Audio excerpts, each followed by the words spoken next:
Chapter 1. An Explosion. "Are you all ready, Tom?" "All ready, Mr. Sharp," replied a young man, who was stationed near some complicated apparatus, while the questioner, a dark man with a nervous manner, leaned over a large tank. "I'm going to turn on the gas now," went on the man. "Look out for yourself. I'm not sure what may happen." "Neither am I, but I'm ready for it. If it does explode, it can't do much damage." "Oh, I hope it doesn't explode. We've had so much trouble with the airship. I trust nothing goes wrong now." "Well, turn on the gas, Mr. Sharp," advised Tom Swift. "I'll watch the pressure gauge, and if it goes too high, I'll warn you, and you can shut it off." The man nodded, and, with a small wrench in his hand, went to one end of the tank. The youth looked anxiously at him, turned his gaze now and then toward a gauge, somewhat like those on steam boilers, which gauge was attached to an aluminum cigar-shaped affair about 5 feet long. Presently there was a hissing sound in the small frame building where the two were conducting an experiment which meant much to them. The hissing grew louder. "Be ready to jump," advised Mr. Sharp. "I will," answered the lad, "but the pressure is going up very slowly. Maybe you'd better turn on more gas." "I will. Here she goes. Look out now. You can't tell what is going to happen." With a sudden hiss, as the powerful gas, under pressure, passed from the tank through the pipes and into the aluminum container, the hand on the gauge swept past figure after figure on the dial. "Shut it off!" cried Tom quickly. "It's coming too fast! Shut her off!" The man sprang to obey the command and, with nervous fingers, sought to fit the wrench over the nipple of the controlling valve. Then his face seemed to turn white with fear. "I can't move it!" Mr. Sharp yelled. "It's jammed! I can't shut off the gas! Run! Look out! She'll explode!" Tom Swift, the young inventor, whose acquaintance some of you have previously made, gave one look at the gauge, and seeing that the pressure was steadily mounting, endeavored to reach and open a stopcock that he might relieve the strain. One trial showed him that the valve there had jammed too, and catching up a roll of blueprints, the lad made a dash for the door of the shop. He was not a second behind his companion, and hardly had they passed out of the structure before there was a loud explosion which shook the building and shattered all the windows in it. Pieces of wood, bits of metal, and a cloud of sawdust and shavings flew out of the door after the man and the youth, and this was followed by a cloud of yellowish smoke. "Are you hurt, Tom?" cried Mr. Sharp, as he swung around to look back at the place where the hazardous experiment had been conducted. "Not a bit. How about you?" "I'm all right, but it was touch and go. Good thing you had the gauge on, or we'd never have known when to run. We'll have made another failure of it," and the man spoke somewhat bitterly. "Never mind, Mr. Sharp," went on Tom Swift. "I think it will be the last mistake. I see what the trouble is now, and know how to remedy it. Come on back, and we'll try it again. That is, if the tank hasn't blown up." "No, I guess that's all right. It was the aluminum container that went up, and that's so light it didn't do much damage. But we'd better wait until some of those fumes escape. They're not healthy to breathe." The cloud of yellowish smoke was slowly rolling away, and the man and lad were approaching the shop, which, in spite of the explosion that had taken place in it, was still intact, when an aged man, coming from a handsome house not far off, called out, "Tom, is anyone hurt?" "No, Dad, we're all right." "What happened?" "Well, we had another explosion. We can't seem to get the right mixture of the gas, but I think we've had the last of our bad luck. We're going to try it again. Up to now, the gas has been too strong, the tank too weak, or else our valve control is bad." "Oh dear, Mr. Swift, do tell them to be careful," a woman's voice chimed in. "I'm sure something dreadful will happen. This is about the 10th time something has blown up around here, and—" "It's only the 9th, Mrs. Baggert," interrupted Tom, somewhat indignantly. "Well, goodness me, isn't 9 almost as bad as 10? There I was, just putting my bread in the oven," went on Mrs. Baggert, the housekeeper, "and I was so startled that I dropped it, and now the dough is all over the kitchen floor. I never saw such a muss." "I'm sorry," answered the youth, trying not to laugh. "We'll see that it doesn't happen again." "Yes, that's what you always say," rejoined the motherly-looking woman, who looked after the interests of Mr. Swift's home. "Well, we mean it this time," retorted the lad. "We see where our mistake was, don't we, Mr. Sharp?" "I think so," replied the other seriously. "Come on back and we'll see what damage was done," proposed Tom. "Maybe we can rig up another container, mix some fresh gas, and make the final experiment this afternoon." "Now do be careful," cautioned Mr. Swift, the aged inventor once more. I'm afraid you two have set too hard a task for yourselves this time." "No, we haven't, Dad," answered his son. "You'll see us yet skimming along above the clouds." "Humph! If you do go above the clouds, I shan't be very likely to see you. But go slowly now. Don't blow the place up again." Mr. Swift went into the house, followed by Mrs. Baggert, who was loudly bewailing the fate of her bread. Tom and Mr. Sharp started toward the shop where they had been working. It was one of several buildings built for experimental purposes and patent work by Mr. Swift near his home. "It didn't do so very much damage," observed Tom as he peered in through a window, void of all the panes of glass. "We can start right in." "Hold on, wait, don't try it now," exclaimed Mr. Sharp, who talked in short, snappy sentences, which, however, said all he meant. "The fumes of that gas aren't good to breathe. Wait until they have blown away. It won't be long. It's safer." He began to cough, choking from the pungent odor, and Tom felt an unpleasant tickling sensation in his throat. "Take a walk around," advised Mr. Sharp. "I'll be looking over the blueprints. Let's have 'em." Tom handed over the roll he grabbed up when he ran from the shop just before the explosion took place, and, while his companion spread them out on his knee, as he sat on an upturned barrel, the lad walked toward the rear of the large yard. It was enclosed by a high board fence with a locked gate, but Tom, undoing the fastenings, stepped out into broad green meadow at the rear of his father's property. As he did so, he saw 3 boys running toward him. "Hello!" exclaimed our hero.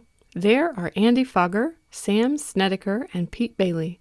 I wonder what they're heading this way for." On the trio came, increasing their pace as they caught sight of Tom. Andy Fogger, a red-haired and squint-eyed lad, a sort of town bully with a rich and indulgent father, was the first to reach the young inventor. How many are killed?" panted Andy. "Shall we go for doctors?" asked Sam. "Can we see the place?" blurted out Pete, and he had to sit down in the grass, he was so winded. "Killed? Doctors?" repeated Tom, clearly much puzzled. "What are you fellows driving at, anyhow?" "Wasn't there a lot of people killed in the explosion we heard?" demanded Andy in eager tones. "Not a one," replied Tom. "There was an explosion!" exclaimed Pete. "We heard it, and you can't fool us." "And we saw the smoke," added Snedeker. "Yes, there was a small explosion," admitted Tom with a smile, "but no one was killed, or even hurt. We don't have such things happen in our shops." "Nobody killed?" repeated Andy questioningly, and the disappointment was evident in his tones. "Nobody hurt?" added Sam, his crony, and he too showed his chagrin. "All our run for nothing," continued Pete, another crony in disgust. "What happened?" demanded the red-haired lad, as if he had a right to know. "We were walking along the lake road, and we heard an awful racket. If the police come out here, you'll have to tell what it was, Tom Swift." He spoke defiantly. "I've no objection to telling you or the police," replied Tom. "There was an explosion. My friend, Mr. Sharp, the balloonist, and I were conducting an experiment with a new kind of gas, and it was too strong, that's all. An aluminum container blew up, but no particular damage was done. I hope you're satisfied." "Humph! What you making anyhow?" demanded Andy, and again he spoke as if he had a right to know. "I don't know that it's any of your business," Tom came back at him sharply, "but, as everyone will soon know, I may as well tell you. We're building an airship." "An airship?" exclaimed Sam and Pete in one breath. "An airship?" queried Andy, and there was a sneer in his voice. "Well, I don't think you can do it, Tom Swift. You'll never build an airship, even if you have a balloonist to help you." "I won't, eh?" And Tom was a trifle nettled at the sneering manner of his rival. "No, you won't. It takes a smarter fellow than you are to build an airship that will sail. I believe I could beat you at it myself." "Oh, you think you could?" asked Tom, and this time he had mastered his emotions. He was not going to let Andy Fogger make him angry. "Maybe you can beat me at racing, too," he went on. "If you think so, bring out your red streak, and I'll try the arrow against her. I beat you twice, and I can do it again." This unexpected taunt disconcerted Andy. It was the truth, for more than once had Tom in his motorboat proved more than a match for the squint-eyed bully and his cronies. "Go back at him, Andy," advised Sam in a low voice. "Don't take any of his guff." "I don't intend to," spluttered Andy. "Maybe you did beat me in the races because my motor wasn't working right," he conceded, "but you can't do it again. Anyhow, that's got nothing to do with an airship. I'll bet you can't make one." "I don't bet," replied Tom calmly, But if you wait a few weeks, you'll see me in an airship, and then, if you want to race the red streak against that, I'll accommodate you.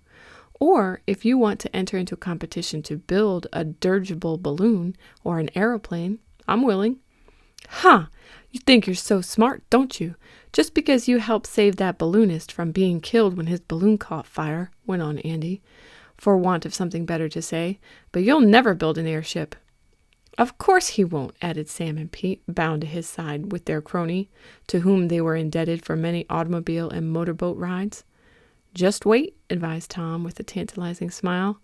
"Meanwhile, if you want to try the red streak against the arrow, I'm willing. I have an hour or so to spare." "Aw, keep still," muttered Andy, much discomfited, for the defeat of his speedy boat by a much smaller and less powerful one was a sore point with him. "You just wait, that's all. I'll get even with you." "Look here," cried Tom suddenly. "You always say that whenever I get the best of you. I'm sick of hearing it. I consider that a threat, and I don't like it. If you don't look out, Andy Fogger, you'll have trouble with me, and at no very distant date." Tom, with flashing eyes and clenched fists, took a step forward. Andy shrank back. "Don't be afraid of him," advised Sam. "We'll stand by you, Andy." "I ain't afraid," muttered the red-haired lad, but it was noticed that he shuffled off. "You just wait, I'll fix you," he added to Tom. The bully was plainly in a rage. The young inventor was about to reply, and possibly would have made a more substantial rejoinder to Andy than mere words, when the gate opened and Mr. Sharp stepped out. "The fumes have all cleared away, Tom," he said. "We can go in the shop now." Without further notice of Andy Fogger, Tom Swift turned aside and followed the aeronaut into the enclosed yard. Chapter 2. Ned Sees Mysterious Men. "Who were those fellows?" asked the balloonist of his companion. "Oh, some chaps who think we'll never build our airship, Mr. Sharp. Andy Fogger and his crowd." "Well, we'll show them whether we will or not," rejoined the man. "I've just thought of one point where we made a mistake. Your father suggested it to me. We need a needle valve in the gas tank. Then we can control the flow of vapor better." "Of course!" cried Tom. "Why didn't I think of that? Let's try it." And the pair hurried into the machine shop, eager to make another test which they hoped would be more successful. The young inventor, for Tom Swift was entitled to that title, having patented several machines, lived with his father, Barton Swift, on the outskirts of the small town of Shopton in New York State. Mr. Swift was quite wealthy, having amassed a considerable fortune from several of his patents, and he was also an inventor. Tom's mother had been dead since he was a small child, and Mrs. Baggert kept house for the widower and his son. There was also in their household an aged engineer named Garrett Jackson, who attended to the engine and boilers that operated machinery and apparatus in several small shops that surrounded the Swift homestead, for Mr. Swift did most of his work at home. As related in the first volume of this series, entitled Tom Swift and His Motorcycle, the lad had passed through some strenuous adventures. A syndicate of rich men, disappointed in a turbine motor they had acquired from a certain inventor, hired a gang of scoundrels to get possession of a turbine Mr. Swift had invented. Just before they made the attempt, however, Tom became possessed of a motorcycle. It had belonged to a wealthy man, Mr. Wakefield Damon, of Waterford, near Lake Carlopa, which body of water adjoined the town of Shopton, but Mr. Damon had 2 accidents with the machine and sold it to Tom cheap. Tom was riding his motorcycle to Albany to deliver his father's model of the turbine motor to a lawyer in order to get a patent on it, when he was attacked by the gang of bad men. These included Ferguson Appleson, Anson Morse, Wilson Featherton, alias Simpson, Jake Burke, alias Happy Harry, who sometimes masqueraded as a tramp, and Todd Borick, alias Murdoch.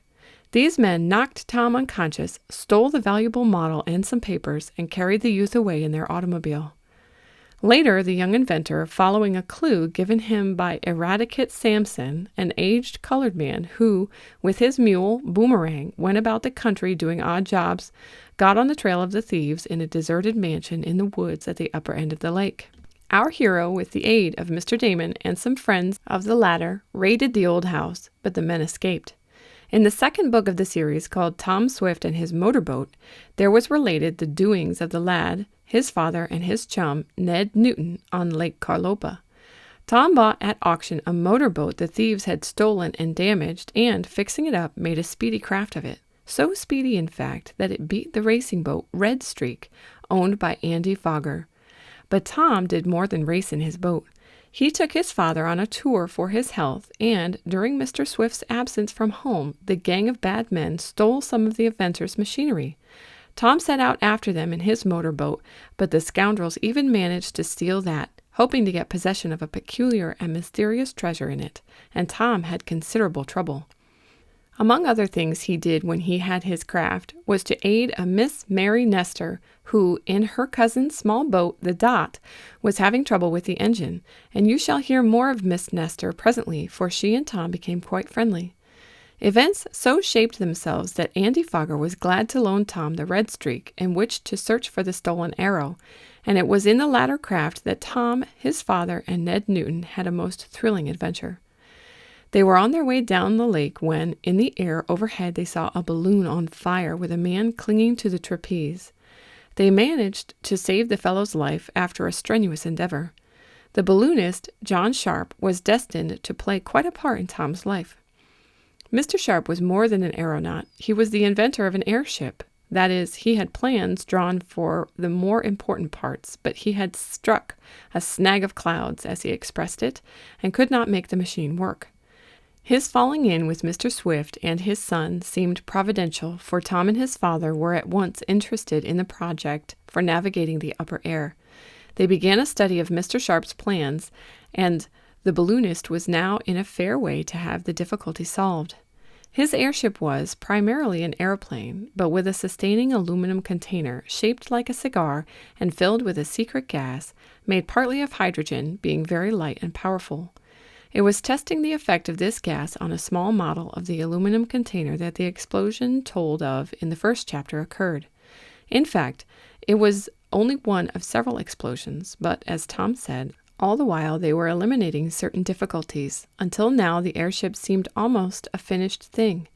But a few more details remained to be worked out, and Mr. Swift and his son felt that they could master these. So it was with a feeling of no little elation that the young inventor followed Mr. Sharp into the shop.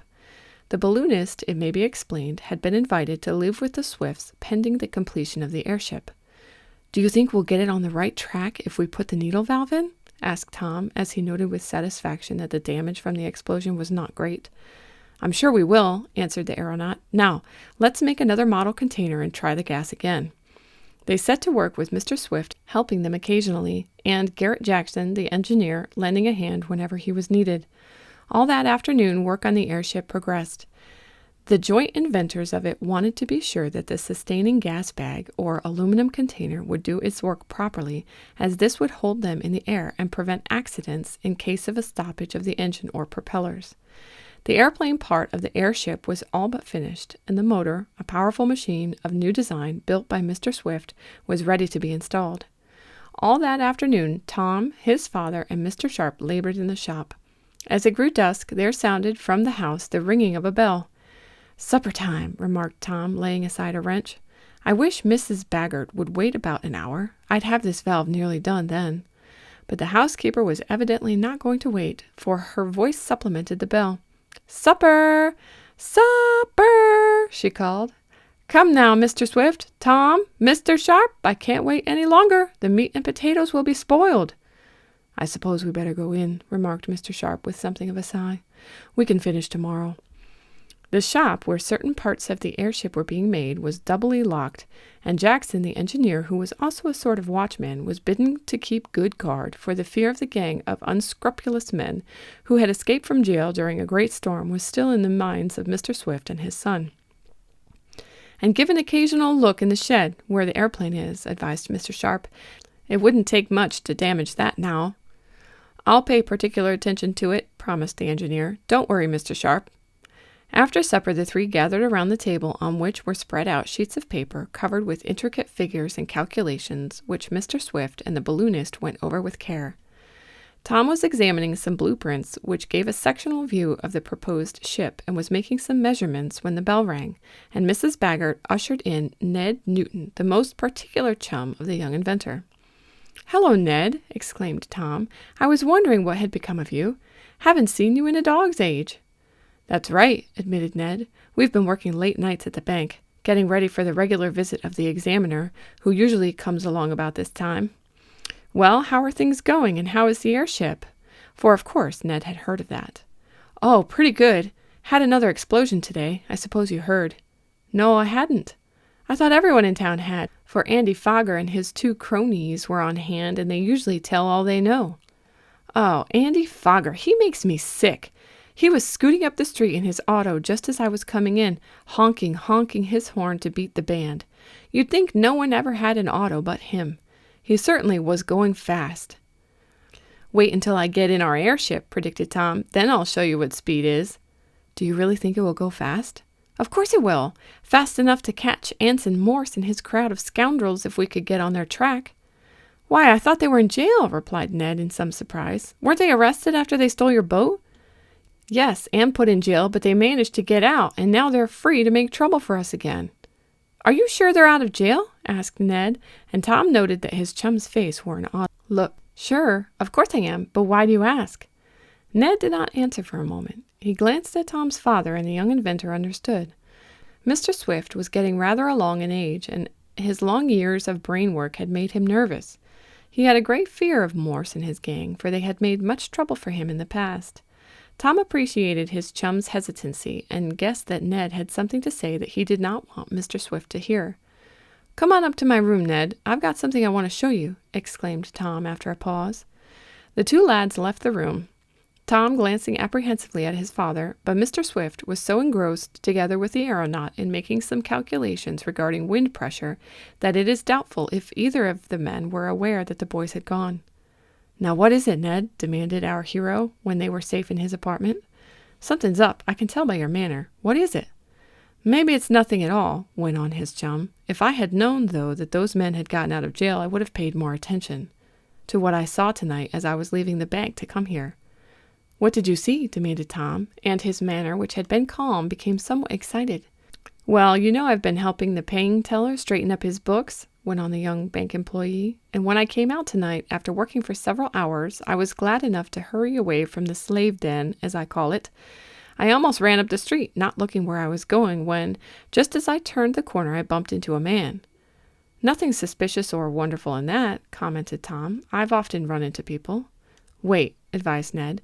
"To save myself from falling, I grabbed the man's arm. He did the same to me, and there we stood for a moment, right under a gas lamp.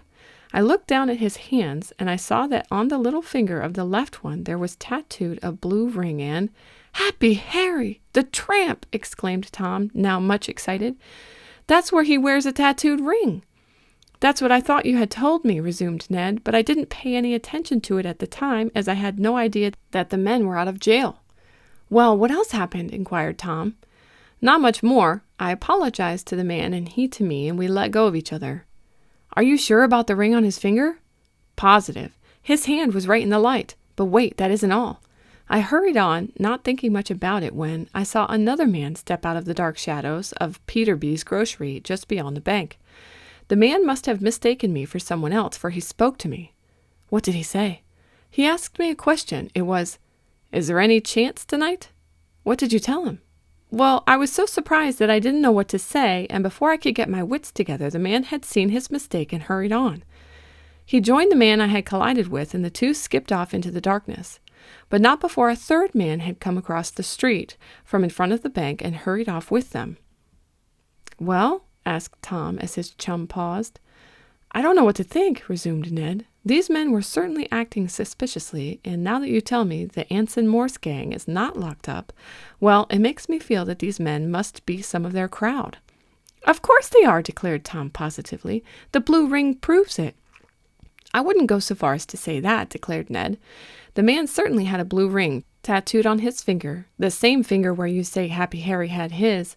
But what would the men be doing in this neighborhood? They certainly have had a lesson not to meddle with any of your things." "No, I don't believe they are after any of Dad's inventions this time, but I tell you what I do believe." "What?" "Those men are planning to rob the Shopton Bank, Ned, and I advise you to notify the officers. That Morse gang is one of the worst in the country, and Tom, much excited, began to pace the room, while Ned, who had not dreamed of such an outcome to his narrative, looked startled. Chapter 3. Whitewashed. "Let's tell your father, Tom," suggested Ned after a pause. "He'll know what to do." "No, I'd rather not," answered the young inventor quickly. "Dad has had trouble enough with these fellows, and I don't want him to worry any more.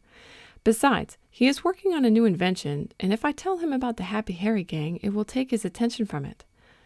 "What invention is he planning now?" "I don't know, but it's something important by the way he keeps at it. He hardly spares time to help Mr. Sharp and me on the airship.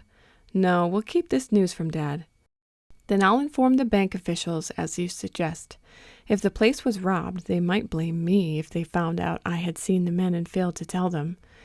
Well, that gang would only be too glad to have the blame fall on someone else."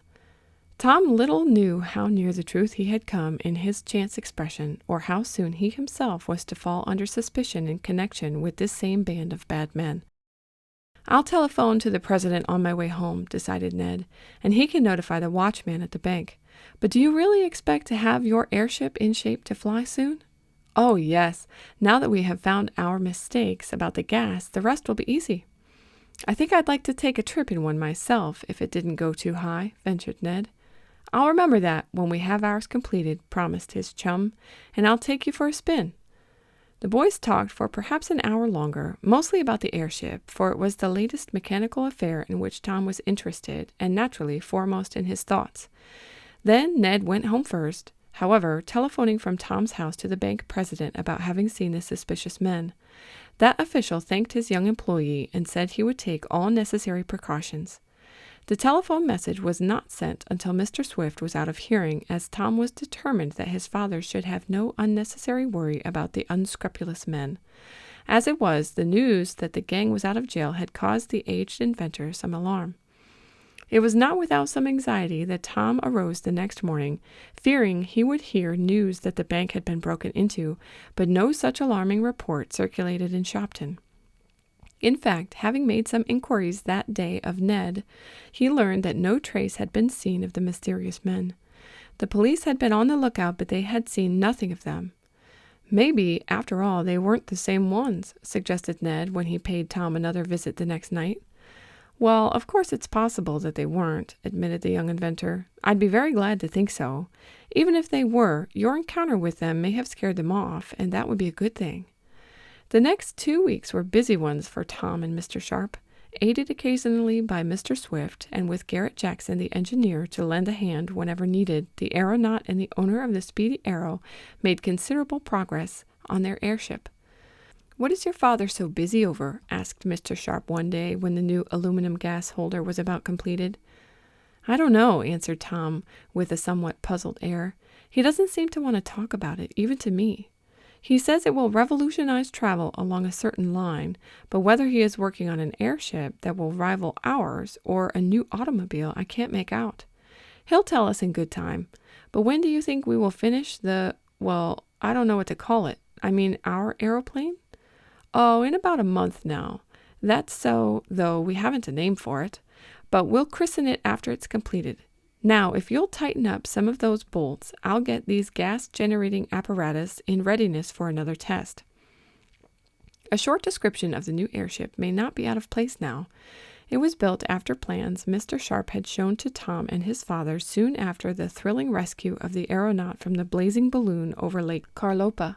The general idea of the airship was that of the familiar aeroplane, but in addition to the sustaining surfaces of the planes, there was an aluminum cigar-shaped tank holding a new and very powerful gas, which would serve to keep the ship afloat even when not in motion. 2 sets of planes, one above the other, were used, bringing the airship into the biplane class. There were also 2 large propellers, one in front and the other at the rear. These were carefully made of different layers of wood, built up, as they are called, to make them stronger.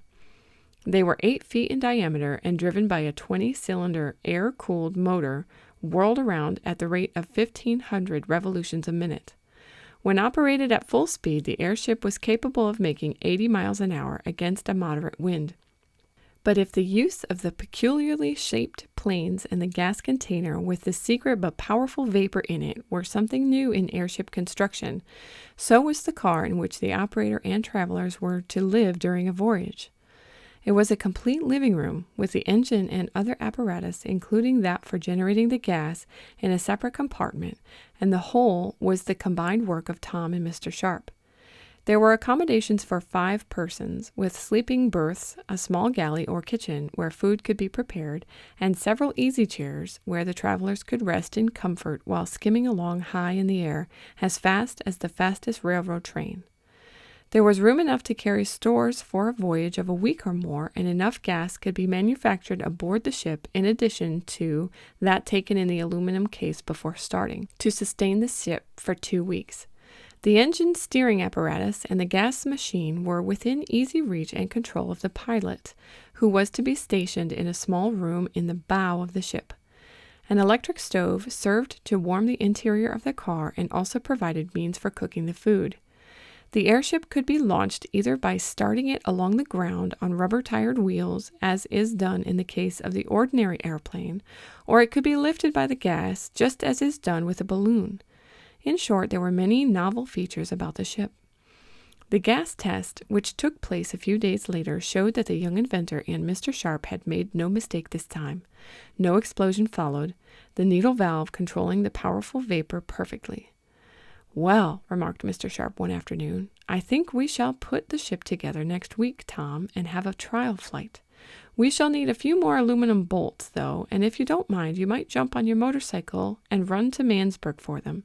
Merton's machine shop ought to have some." Mansburg was the nearest large city to Shopton, and Merton was a machinist who frequently did work for Mr. Swift. "All right," agreed Tom. "I'll start now. How many will you need?" "Oh, a couple of dozen." Tom started off, wheeling his cycle from the shed where it was kept. As he passed the building where the big frame of the airship with the planes and the aluminum bag had been assembled, he looked in. "We'll soon be flying through the clouds on your back," he remarked, speaking to the apparatus as if it could understand. "I guess we'll smash some records, too, if that engine works as well when it's installed as it does now." Tom had purchased the bolts and was on his way back with them when, as he passed through one of the outlying streets of Mansburg, something went wrong with his motorcycle. He got off to adjust it, finding that it was only a trifling matter, which he soon put right when he was aware of a man standing observing him. Without looking up at the man's face, the young inventor was pleasantly aware of the sharp scrutiny. He could hardly explain it, but it seemed as if the man had evil intentions toward him, and it was not altogether unexpected on Tom's part when, looking up, he saw, staring at him, Anson Morse, the leader of the gang of men who had caused such trouble for him. "Oh, it's you, is it?" asked Morse, an ugly scowl on his face. "I thought I recognized you." He moved nearer to Tom, who straightened up and stood leaning on his wheel. "Yes, it's me," admitted the lad. "I've been looking for you," went on Morse. "I'm not done with you yet, nor your father either." "Aren't you?" asked Tom, trying to speak coolly, though his heart was beating rather faster than usual. Morse had spoken in a threatening manner, and, as the youth looked up and down the street, he saw that it was deserted, nor were there any other houses near. "No, I'm not," snapped the man. "You got me and my friends in a lot of trouble, and—" "You didn't get half of what you deserved," burst out Tom, indignant at the thought of what he and his father had suffered at the hands of the gang. "You ought to be in jail now instead of out, and if I could see a policeman, I'd have you arrested for threatening me. That's against the law." "Huh! I suppose you think you know lots about the law," sneered Morse. "Well, I tell you one thing. If you make any further trouble for me, I'll make all the trouble I can," cried Tom, and he boldly faced the angry man. "I'm not afraid of you." "You better be," and Morse spoke in a vindictive manner. "We'll get even with you yet, Tom Swift. In fact, I've a good notion now to give you a good thrashing for what you've done." Before Tom was aware of the man's intention, Morse had stepped quickly into the street where the lad stood beside the wheel and grasped him by the shoulder. He gave Tom a vicious shake. "Take your hand off me," cried Tom, who was hampered by having to hold up his heavy machine. "I will when I've given you what I owe you," retorted the scoundrel. "I'm going to have satisfaction now if I never—" At that instant there came from down the street the sound of a rattling and bumping. Tom looked up quickly and saw approaching a rattletrap of a wagon drawn by a big, loose-jointed mule, the large ears of which were flapping to and fro. The animal was advancing rapidly in response to blows and words from the colored driver, and before the uplifted fist of Morse could fall on Tom's head, the outfit was opposite them. "Hold on dar, mister, hold on!" cried the colored man in the wagon.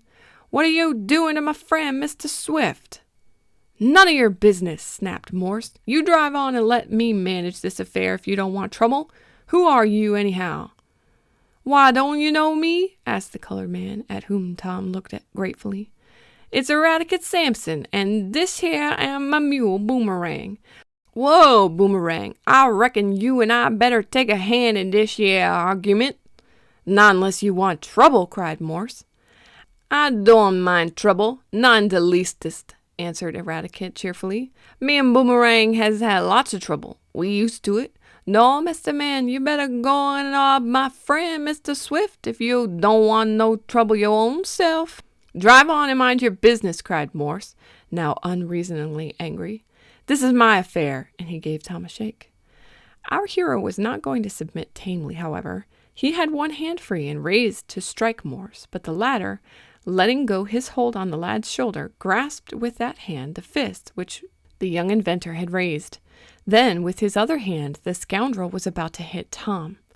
"Break away from him, Mr. Swift," directed the colored man. "You can't fight him, then." "I guess he'll have his own troubles doing that," sneered Morse. "Not if I help him," answered Eradicate promptly, as he climbed back off the seat into the body of his ramshackle vehicle. "Don't you interfere with me," stormed the man. An instant later, Tom broke away from his tormentor and laid his motorcycle on the ground in order to have both hands free for the attack he felt would follow. "Ha! You think you're going to escape, do you?" cried Morse, as he started toward Tom, his eyes blazing. "I'll show you who you're dealing with." "Yes, and I reckon I'll show yo' suffin yo' ain't looking fer," suddenly cried Eradicate. With a quick motion, he picked up a pail of whitewash from his wagon and, with sure aim, emptied the contents of the bucket over Morse, who was rushing at Tom.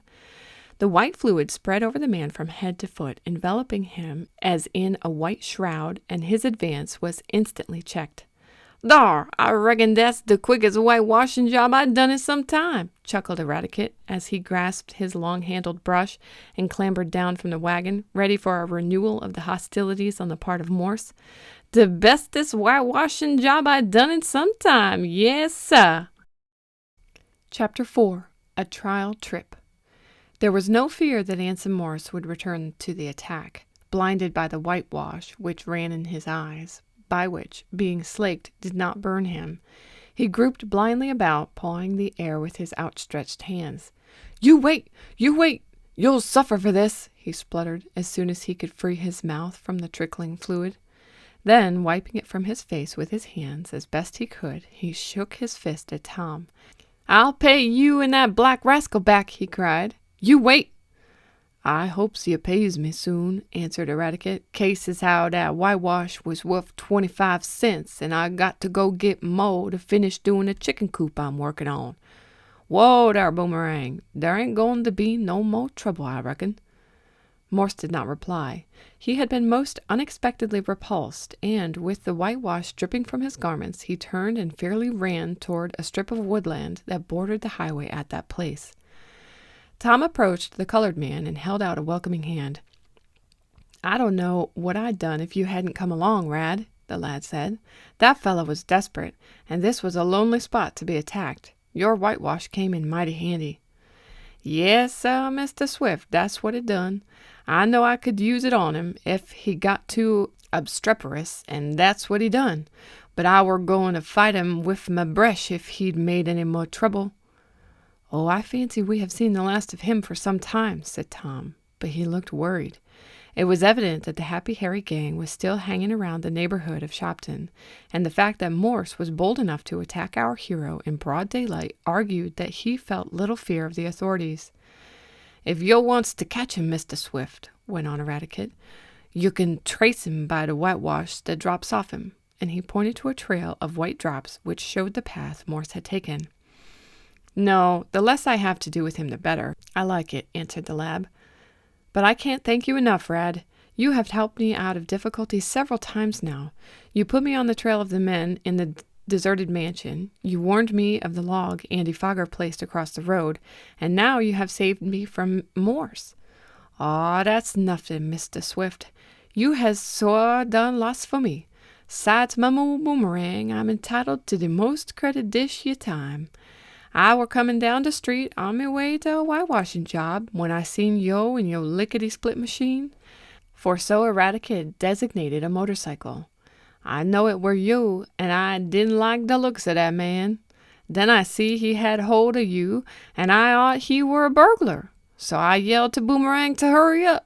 Now, mostly when I wants Boomerang to hurry, he goes slow, and when I wants him to go slow, he runs away. But this here time, he knowed he were coming to help you, and he certainly did leg it. That's what he done. He run like he were going home to a stable full of oats, and that's how I got you here so quick. Then I thought, oh, the whitewash, and I just used it. It was the most effective weapon you could have used, said Tom gratefully. "Deed no, Mr. Swift, I didn't have no weapon," spoke Eradicate earnestly.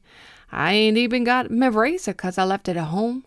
I didn't have no weapon at all. I just used the whitewash like you see me." "That's what I meant," answered Tom, trying not to laugh at the simple misunderstanding. "I'm ever so much obliged to you, just the same, and here's a $50 to pay for the whitewash." "Oh, no, Mr. Swift, I don't want to take it. I can make more whitewash." But Tom insisted and picked up his machine to sprint for home. Eradicate started to tell over again how he urged Boomerang on, but the lad had no time to listen. "But I didn't have no weapon, Mr. Swift. No, indeedy, none at all, not even a razor," repeated Eradicate. "Only the pail of the whitewash. That is less than you'll calls my brush a weapon." "Well, it's a sort of one," admitted Tom, with a laugh as he started his machine. "Come around next week, Rad. We have some dirt eradicating for you to attend to." "'Deed and I will, Mr. Swift. Eradicate is my name, and I eradicates the dirt. But that man sure did look odd with that pail of whitewash all over him. He sure did look most extraordinarily. Get up, Boomerang. See if you can break some more speed records now." But the mule appeared to be satisfied with what he had done, and as he rode off, Tom looked back to see the colored man laboring to get the sleepy animal started. The lad did not tell his father of the adventure with Morse, but he related the occurrence to Mr. Sharp. "I'd like to get a hold of that scoundrel and the others in the gang," exclaimed the balloonist. "I'd take him up in the airship and drop him down into the lake. He's a bad man. So are the others. Wonder what they want around here." "That's what's puzzling me," admitted Tom. "I hope Dad doesn't hear about them, or he will be sure to worry, and maybe it will interfere with his new ideas." "He hasn't told you yet what he's engaged in inventing, has he?" "No, and I don't like to ask him. He said the other day, though, that it would rival our airship, but in a different way. I wonder what he meant. It's hard to say, but I don't believe he can invent anything that will go ahead of our craft, even if he is my own father, and the best one in the world," said Tom, half-jokingly. "Well, I got the bolts. Now let's get to work. I'm anxious for a trial trip." "No more than I am. I want to see if my ideas will work out in practice as well as they do in theory." For a week or more, Tom and Mr. Sharp labored on the airship, and with Mr. Jackson to help them. The motor with its 20 cylinders was installed, and the big aluminum holder fastened to the frame of the planes. The rudders, one to control the elevation and depression of the craft, and the other to direct its flight to the right or left, were attached, and the steering wheel, as well as the levers regulating the motor, were put in place. "About all that remains to be done now," said the aeronaut one night, as he and Tom stood in the big shed looking at their creation, "is to fit up the car and paint the machine." "Can't we make a trial trip before we fit up the car ready for a long flight?" asked the young inventor. "Yes, but I wouldn't like to go out without painting the ship. Some parts of it might rust if we get into a moist, cloudy upper regions." "Then let's paint it tomorrow, and as soon as it's dry we'll have a test." "All right, I'll mix the paint the first thing in the morning." It took 2 days to paint the machine, for much care had to be used, and, when it was finished, Tom looked admiringly up at it. "We ought to name it," suggested Mr. Sharp as he removed a bit of paint from the end of the nose. "To be sure," agreed Tom, "and, hold on, I have the very name for it. Red Cloud." "Red Cloud?" questioned Mr. Sharp. "Yes," exclaimed Tom with enthusiasm. "It's painted red, At least the big aluminum gas container is, and we hope to go above the clouds in it. Why not Red Cloud?" "That's what it shall be," conceded the balloonist. "If I had a bottle of malted milk or something like that, I'd christen it." "We ought to have a young lady to do that part," suggested Tom. "They always have young ladies to name ships." "Were you thinking of any particular young lady?" asked Mr. Sharp softly, and Tom blushed as he replied, "Oh, no, of course that is, well, hang it, christen it yourself and let me alone," he finished. "Well, in the absence of Miss Mary Nestor, who I think would be the best one for the ceremony," said Mr. Sharp with a twinkle in his eyes, "I christen thee Red Cloud," and with that he sprinkled some water on the pointed nose of the red aluminum gas bag, for the aeronaut and Tom were on a high staging on a level with the upper part of the airship. "Red Cloud it is!" cried Tom enthusiastically. "Now, tomorrow we'll see what it can do." The next day of the test proved all that could be desired in the way of weather. The fact that an airship was being constructed in the Swift shops had been kept as secret as possible, but of course many in Shopton knew of it, for Andy Fogger had spread the tidings. "I hope we won't have a crowd around to see us go up," said Tom, as he and Mr. Sharp went to the shed to get the Red Cloud in readiness for the trial. "I shouldn't want to have them laugh at us if we fail to rise." "Don't worry, we'll go up all right," declared Mr. Sharp. "The only thing I'm at all worried about is our speed. I want to go fast, but we may not be able to until our motor gets tuned up, but we'll rise." The gas machine had already been started, and the vapor was hissing inside the big aluminum holder. It was decided to try to go up under the lifting power of the gas and not use the aeroplane feature for sending aloft the ship, as there was hardly room around the shops for a good start. When enough of the vapor had been generated to make the airship buoyant, the big doors of the shed were opened, and Tom and Mr. Sharp, with the aid of Garrett and Mr. Swift, shoved it slowly out. "There it is! There she comes!" cried several voices outside the high fence that surrounded the Swift property. "They're going up!" "Andy Fogger is in that bunch," remarked Tom with a grim smile. "I hope we don't fail." "We won't, don't worry," advised Mr. Sharp. The shouts outside the fence increased. It was evident that quite a crowd of boys as well as men had collected, though it was early in the morning. Somehow news of the test had leaked out. The ship continued to get lighter and lighter as more gas was generated. It was held down by ropes fastened to stakes driven into the ground. Mr. Sharp entered the big car that was suspended below the airplanes. "Come on, Tom," the aeronaut called. "We're almost ready to fly. Will you come too, Mr. Swift, and Garrett?" "Some other time," promised the aged inventor. "It looks as though you were going to succeed, though. I'll wait, however, until after the test before I venture." "How about you, Garrett?" asked Tom of the engineer, as the young inventor climbed into the car. "The ground is good enough for me," was the answer with a smile. "Broken bones don't mend so easily when you're past 65. "But we're not going to fall," declared Mr. Sharp. "All ready, Tom? Cast off! Here we go!" The restraining ropes were quickly cast aside, slowly at first, and then with a rush, as though feeling more and more sure of herself, the Red Cloud arose in the air like a gigantic bird of scarlet plumage. Up and up it went, higher than the house, higher than the big shed where it had been built, higher, higher, higher. "There she is!" cried the shrill voices of the boys in the meadow, and the hoarser tones of the men mingled with them. "Hurrah!" called Tom softly to the balloonist. "We're off!" and he waved his hand to his father and Garrett. "I told you so," spoke Mr. Sharp confidently. "I'm going to start the propellers in a minute." "Oh, dear me, goodness sakes alive!" cried Mrs. Baggert, the housekeeper, running from the house and wringing her hands. "I'm sure they'll fall." She looked up apprehensively, but Tom only waved his hand to her and threw her a kiss. Clearly he had no fears, though it was the first time he had ever been in an airship. Mr. Sharp was as calm and collected as an ocean captain making his 100th trip across the Atlantic. "Throw on the main switch," he called out to our hero, and Tom, moving to amidships in the car, did as directed. Mr. Sharp pulled several levers, adjusted some valves, and then, with a rattle and a bang, the huge 20-cylinder motor started. Waiting a moment to see that it was running smoothly, Mr. Sharp grasped the steering wheel. Then, with a quick motion, he threw the two propellers into gear. They began to whirl around rapidly.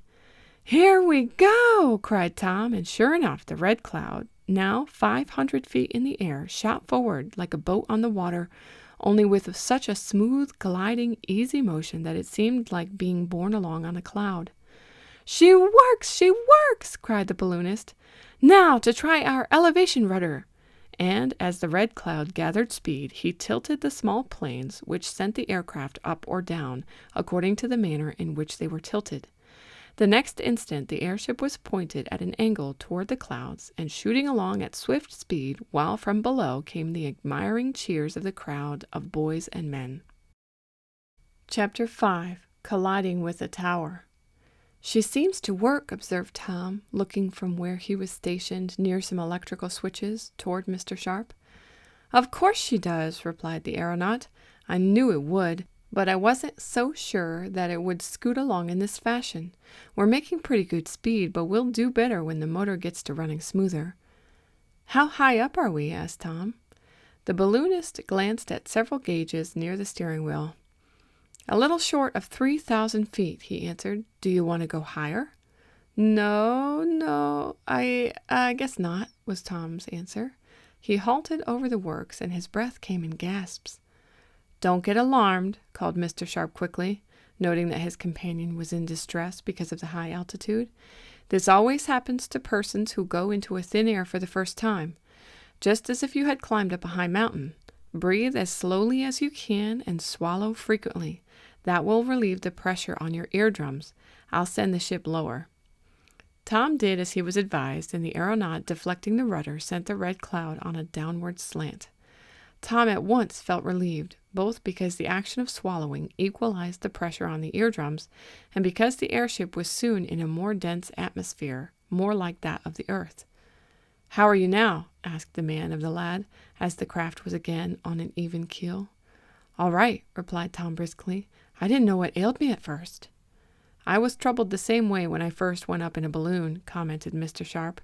"We'll run along for a few miles at an elevation of about 500 feet, and then we'll go to within 100 feet of the earth and see how the red cloud behaves under different conditions.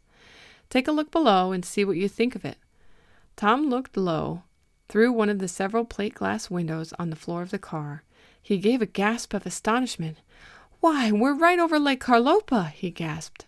"Of course," admitted Mr. Sharp with a laugh. "And I'm glad to say that we're better off than when I was last in the air over this same body of water." And he could scarcely repress a shudder as he thought of his perilous position in the blazing balloon as related in detail in Tom Swift and His Motorboat. The lake was spread out below the navigators of the air like some mirror of silver in a setting of green fields. Tom could see a winding river that flowed into the lake, and noted towns, villages, and even distant cities, interspersed here and there with broad farms or patches of woodland, like a bird's-eye view of a stretch of country. "This is great!" he exclaimed with enthusiasm. "I wouldn't miss this for the world." "Oh, you haven't begun to see things yet," replied Mr. Sharp. "Wait until we take a long trip, which we'll do soon, as the ship is behaving much better than I dared to hope. Well, we're 500 feet high now, and I'll run along at that elevation for a while." Objects on the earth became more distinct now, and Tom could observe excited throngs running along and pointing upward. They were several miles from Shopton, and the machinery was running smoothly, the motor with its many cylinders purring like a big cat. "We could have lunch if we'd brought along anything to eat," observed Tom. "Yes," assented his companion, "but I think we'll go back now. Your father may be anxious. Just come here, Tom, and I'll show you how to steer. I'm going down a short distance." He depressed the rudder, and the red cloud shot earthward. Then, as the airship was turned about, the young inventor was allowed to try his hand at managing it. He said afterward that it was like guiding a fleecy cloud. "Point her straight for Shopton," counseled Mr. Sharp, when he had explained the various wheels and levers to the lad. "Straight she is," answered the lad, imitating a sailor's reply. "Oh, but this is great! It beats even my motorboat." "It goes considerably faster, at all events," remarked Mr. Sharp. "Keep her steady now while I take a look at the engine. I want to be sure it doesn't run hot." He went aft, where all the machinery in the car was located, and Tom was left alone in the small pilot house. He felt a thrill as he looked down at the earth beneath him and saw the crowds of wonder-gazers pointing up at the great red airship flying high over their heads. Rapidly, the open field slipped along, giving place to a large city. "Roxmond," muttered Tom as he noted it. "We're about 50 miles from home, but we'll soon be back in the shed at this rate. We certainly are slipping along. 150 feet elevation," he went on as he looked at the gauge. "I wonder if I'll ever get used to going several hundred miles up in the air." He shifted the rudder a bit to go to the left. The Red Cloud obeyed promptly, but the next instant something snapped. Tom, with a startled air, looked around. He could see nothing wrong, but a moment later the airship dipped suddenly toward the earth. Then it seemed to increase its forward speed, and a few seconds later was rushing straight at a tall, ornamental tower that rose from one corner of a large building. "Mr. Sharp! Mr. Sharp!" cried the lad. "Something has happened! We're heading for that tower!" "Steer to one side!" called the balloonist. Tom tried, but found that the helm had become jammed.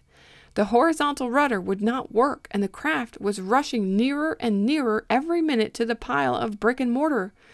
"We're going to have a collision!" shouted Tom. "Better shut off the power!" The two propellers were whirring around so swiftly that they looked like blurs of light. Mr. Sharp came rushing forward, and Tom relinquished the steering wheel to him. In vain did the aeronaut try to change the course of the airship. Then, with a shout to Tom to disconnect the electric switch, the man turned off the power from the motor. But it was too late. Straight at the tower rushed the Red Cloud, and a moment later had hit it at a glancing blow, smashing the forward propeller and breaking off both blades. The nose of the aluminum gas container knocked off a few bricks from the tower, and then the ship, losing way, slowly settled to the flat roof of the building. "We're smashed!" cried Tom with something like despair in his voice. "That's nothing. Don't worry. It might be worse.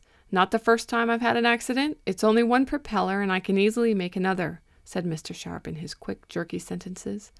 He had allowed some of the gas to escape from the container, making the ship less buoyant so that it remained on the roof.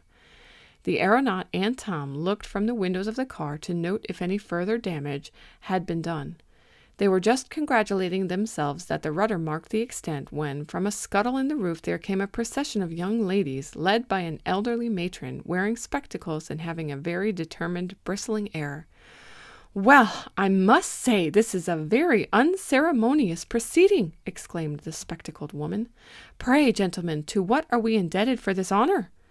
"It was an accident, ma'am," replied Mr. Sharp, removing his hat and bowing. "A mere accident." "Humph! I suppose it was an accident that the tower of this building was damaged, if not absolutely loosened at the foundations. You will have to pay the damages." Then, turning and seeing about 20 of young ladies behind her on the flat roof, each young lady eyeing with astonishment, not unmixed with admiration, the airship, the elderly one added, "Pupils, to your rooms at once! How dare you leave without permission?" "Oh, Miss Perkman!" exclaimed a voice at the sound of which Tom started. "Mayn't we see the airship? It will be useful in our natural philosophy study." Tom looked at the young lady who had spoken. "Mary Nestor!" he exclaimed. Mr. Swift!" she rejoined. "How in the world did you get here?" "I was going to ask you the same question," retorted the lad. "We flew here." "Young ladies, silence!" cried Miss Perkman, who was evidently the principal of the school. "The idea any one of you daring to speak to these persons without my permission and without an introduction. I shall make them pay heavily for damaging my seminary," she added as she strode toward Mr. Sharp, who by this time was out of the car. "To your rooms at once," Miss Perkman ordered again, but not a young lady moved. The airship was too much of an attraction for them. Chapter 6. Getting off the roof. For a few minutes, Mr. Sharp was so engrossed with looking underneath the craft to ascertain in what condition the various planes and braces were that he paid little attention to the old maid school principal after his first greeting. But Miss Perkman was not a person to be ignored. "I want pay for the damage to the tower of my school," she went on. "I could also demand damages for trespassing on my roof, but I will refrain in this case. Young ladies, will you go to your rooms?" she demanded. "Oh, please let us stay," pleaded Mary Nestor, beside whom Tom now stood. "Perhaps Professor Swift will lecture on clouds and air currents and such things as that," the girl went on slyly, smiling at the somewhat embarrassed lad. "Ahem! If there is a professor present, perhaps it might be a good idea to absorb some knowledge," admitted the old maid, and unconsciously she smoothed her hair and settled her gold spectacles straighter on her nose. Professor, I will delay collecting damages on behalf of the Roxmond Young Ladies' Seminary while you deliver a lecture on air currents, she went on, addressing herself to Mr. Sharp. Oh, I'm not a professor, he said quickly. I'm a professional balloonist, parachute jumper. Give exhibitions at county fairs, leap for life and all that sort of thing. I guess you mean my friend. He's smart enough for a professor, invented a lot of things. How much is the damage? No professor, cried Miss Perkman indignantly. Why, I understood from Miss Nestor that she called someone professor. I was referring to my friend, Mr. Swift, said Mary. His father's a professor anyhow, isn't he, Tom? I mean, Mr. Swift? I believe he has a degree, but he never uses it, was the lad's answer. Ha! Then I have been deceived. There is no professor present, and the old maid drew herself up as though desirous of punishing someone. Young ladies, for the last time, I order you to your rooms. And with a dramatic gesture, she pointed to the scuttle through which the procession had come. Say something, Tom. I mean, Mr. Swift, appealed Mary Nestor in a whisper to our hero. Can't you give some sort of lecture? The girls are just crazy to hear about the airship, and this ogress won't let us. Say something. I don't know what to say, stammered Tom. But he was saved the necessity, for just then several women, evidently other teachers, came out on the roof. Oh, an airship! Exclaimed one. How lovely! We thought it was an earthquake, and we were afraid to come up for quite a while. But an airship! I've always wanted to see one, and now I have an opportunity. It will be just the thing for my physical geography and natural history class. Young ladies, attention, and I will explain certain things to you. Miss Delafield, do you understand enough about an airship to lecture on one? Asked Miss Perkman smartly. Enough so that my class may benefit, answered the other teacher, who was quite pretty. Ahem! That is sufficient and a different matter, conceded Miss Perkman. Young ladies, give your undivided attention to Miss Delafield, and I trust you will profit by what she tells you. Meanwhile, I wish to have some conversation concerning damages with the persons who so unceremoniously visited us. It is a shame that the pupils of the Roxmond Seminary should be disturbed at their studies. Sir, I wish to talk with you. And the principal pointed a long, straight finger at Mr. Sharp. Young ladies, attention, called Miss Delafield. You will observe the large red body at the top, that is— I'd rather have you explain it, whispered Mary Nestor to Tom. Come on, slip around to the other side. May I bring a few of my friends with me? I can't bear Miss Delafield. She thinks she knows everything. She won't see us if we slip around. I shall be delighted, replied Tom, only I fear I may have to help Mr. Sharp out of this trouble. Don't worry about me, Tom, said the balloonist, who overheard him. Let me do the explaining. I'm an old hand at it. Been in trouble before. Many a time I've had to pay damages for coming down in a farmer's cornfield. I'll attend to the lady principal, and you can explain things to the young ones. And, with a wink, the jolly aeronaut stepped over to where Miss Perkman, in spite of her prejudice against the airship, was observing it curiously. Glad to have the chance to talk to his young lady friend, Tom slipped to the opposite side of the car with her and a few of her intimate friends, to whom she slyly beckoned. There Tom told how the Red Cloud came to be built, and of his first trip in the air, while on the opposite side Miss Delafield lectured to the entire school on aeronautics as she thought she knew them. Mr. Sharp evidently did know how to explain matters to the irate principal, for in a short while she was smiling. By this time Tom had about finished his little lecture, and Miss Delafield was at the end of hers. The entire school of girls was grouped about the Red Cloud, curiously examining it, but Mary Nestor and her friends probably learned more than any of the others. Tom was informed that his friend had been attending the school in Roxmond since the fall term opened. I little thought, when I found we were going to smash into that tower, that you were below there studying, said the lad to the girl. I'm afraid I wasn't doing much studying, she confessed. I had just a glimpse of the airship through the window, and I was wondering who was in it when the crash came. Miss Perkman, who is nothing if not brave, at once started for the roof, and we girls all followed her. However are you going to get the ship down? I'm afraid it is going to be quite a job, admitted Tom ruefully. Something went wrong with the machinery, or this never would have happened. As soon as Mr. Sharp has settled with your principal, we'll see what we can do. "I guess he's settled now," observed Miss Nestor. "Here he comes." The aeronaut and Miss Perkman were approaching together, and the old maid did not seem half so angry as she had been. "You see," Mr. Sharp was saying, "it will be a good advertisement for your school. Think of having the distinction of having harbored the powerful airship Red Cloud on your roof." "I never thought of it in that light," admitted the principal. "Perhaps you are right. I shall put it in my next catalogue." "And as for damages to the tower, we will pay you $50, continued the balloonist. "Do you agree to that, Mr. Swift?" he asked Tom. "I think your father, the professor, would call that fair." "Oh, as long as this airship is partly the property of a professor, perhaps I should only take $35, put in Miss Perkman. "I am a great admirer of professors. I mean in a strictly educational sense," she went on, as she detected a tendency on the part of some of the young ladies to giggle.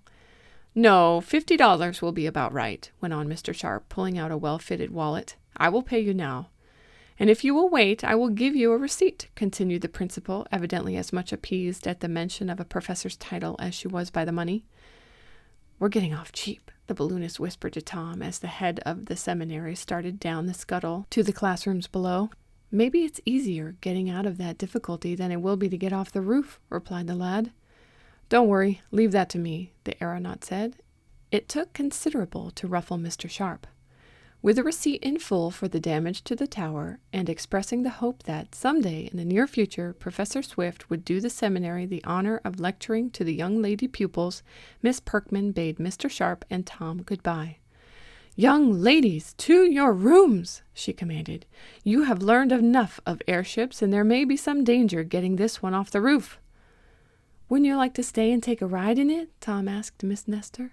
"Indeed I would," she answered daringly. "It's better than a motorboat. May I?" "Some day, when we get more expert in managing it," he replied as he shook hands with her. "Now for some hard work," went on the young inventor to Mr. Sharp, when the roof was cleared of the last of the teachers and pupils. But the windows that gave a view of the airship in its odd position on the roof were soon filled with eager faces, while in the streets below was a great crowd offering all manner of suggestions. "Oh, it's not going to be such a task," said Mr. Sharp. "First, we will repair the rudder and the machinery, and then we'll generate some more gas, rise, and fly home." "But the broken propeller?" objected Tom. "We can fly with one as well as we can with two, but not so swiftly. Don't worry, we'll come out all right," and the balloonist assumed a confident air. It was not so difficult a problem as Tom had imagined to put the machinery in order, a simple break having impaired the working of the rudder. Then the smashed propeller was unshipped and the gas machine started. With all the pupils watching from the windows and a crowd observing from the streets and surrounding country, for word of the happening had spread, Tom and his friend prepared to ascend. They arose as well as they had done at the shed at home, and in a little while were floating over the school. Tom fancied he could observe a certain hand waving to him as he peered from the window of the car, a hand in one of the school casements, but where there were so many pretty girls doing the same thing, I hardly see how Tom could pick out any certain one, though he had extraordinarily good eyesight. However, the airship was now afloat, and, starting the motor, Mr. Sharp found that even with one propeller the Red Cloud did fairly well, making good speed.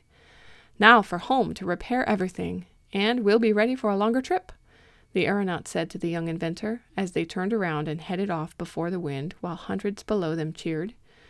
"We ought to carry spare propellers if we're going to smash into school towers," remarked Tom. "I seem to be a sort of a hoodoo." "Nonsense! It wasn't your fault at all," commented Mr. Sharp warmly. "It would have happened to me had I been steering, but we will take an extra propeller along after this." An hour later they arrived in front of the big shed, and the Red Cloud was safely housed. Mr. Swift was just beginning to get anxious about his son and his friend, and was glad to welcome them back. "Now for a big trip in about a week!" exclaimed Mr. Sharp enthusiastically. "You'll come with us, won't you, Mr. Swift?" The inventor slowly shook his head. "Not on a trip," he said. "I may go for a trial spin with you, but I've got too important a matter under way to venture on a long trip." And he turned away without explaining what it was. But Tom and Mr. Sharp were soon to learn. Chapter 7. Andy Tries a Trick. Without loss of time, the young inventor and the aeronaut began to repair the damage done to the Red Cloud by colliding with the tower.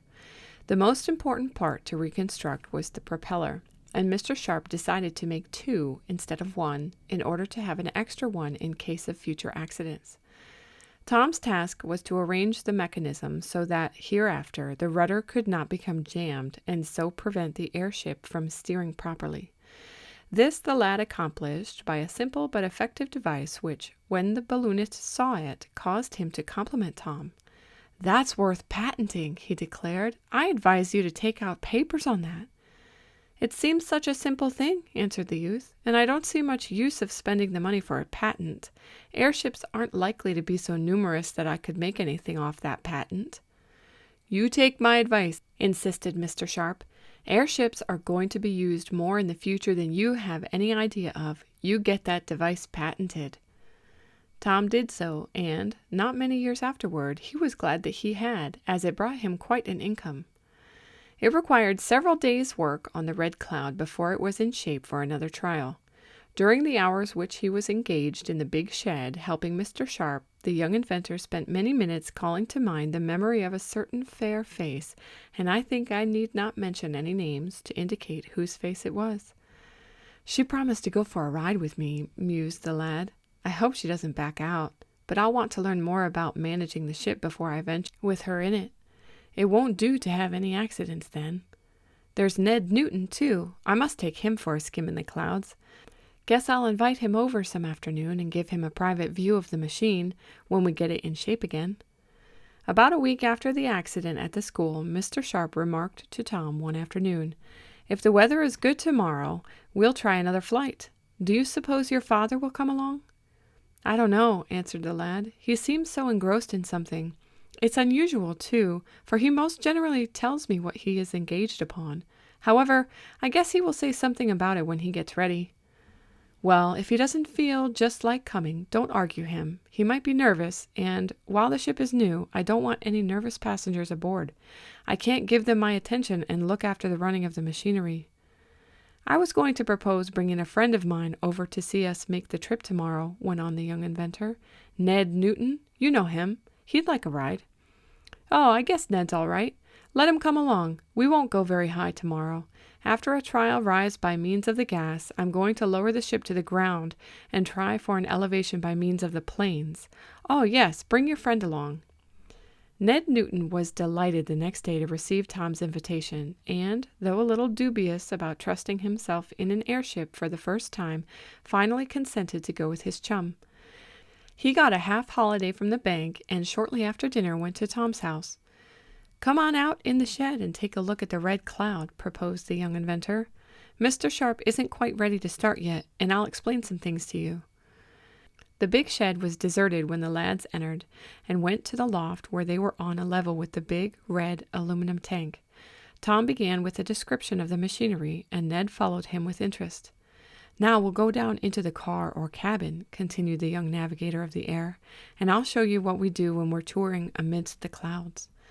As they started to descend the flight of steps from the loft platform, a noise on the ground below attracted their attention.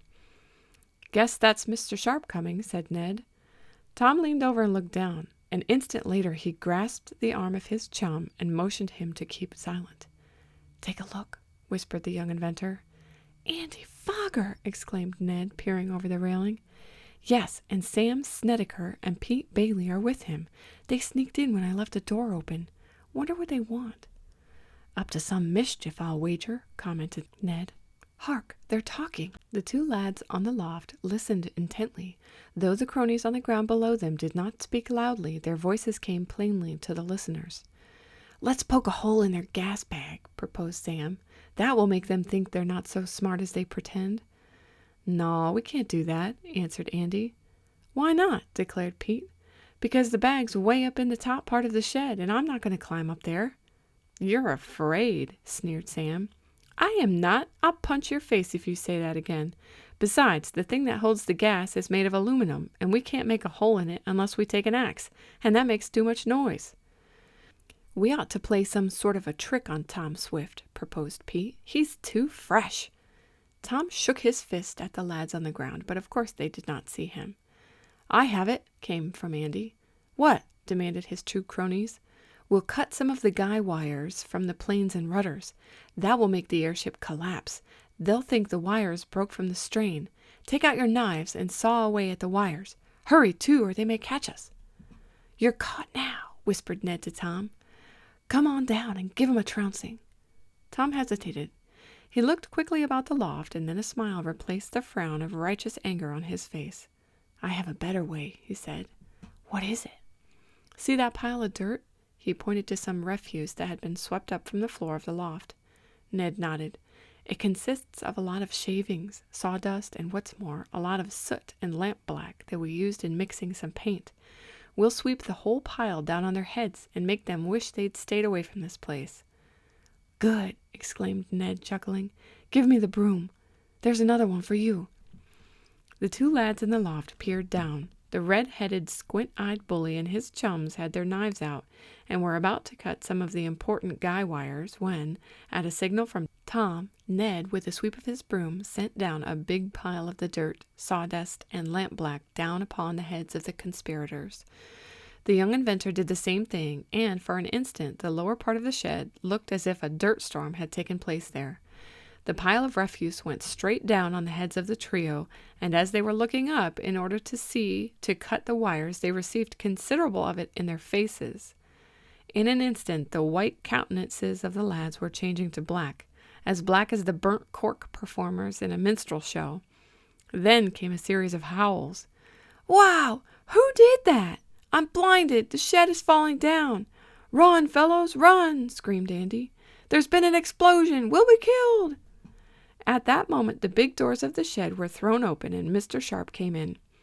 He started back in astonishment at the sight of the three grotesque figures with their faces black with soot and their clothes covered with sawdust and shavings, rushing wildly around. "That will teach you to come meddling around here, Andy Fogger!" cried Tom.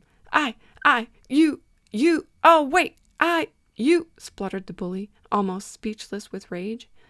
Sam and Pete were wildly trying to wipe the stuff from their faces, but only made matters worse. They were so startled that they did not know enough to run out of the open doors. "Wish we had some more stuff to put on 'em," remarked Ned, who was holding his sides and ached from laughter. "I have it," cried Tom, and he caught up a bucket of red paint that had been used to give the airship its brilliant hue. Running to the end of the loft, Tom stood for an instant over the trio of lads who were threatening and imploring by turns.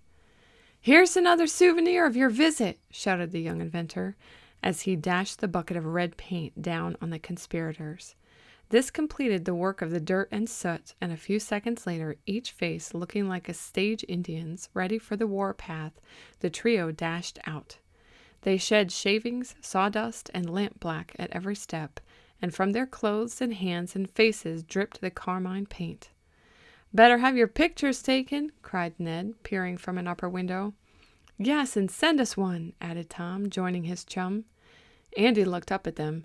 He dug a mass of red paint from his left ear, removed a mass of soot from his right cheek, and shaking his fist, which was alternately striped red and black, cried out in a rage, "I'll get even with you yet, Tom Swift." "You only got what was coming to you," retorted the young inventor. "The next time you come sneaking around this airship trying to damage it, you'll get worse, and I'll have you arrested.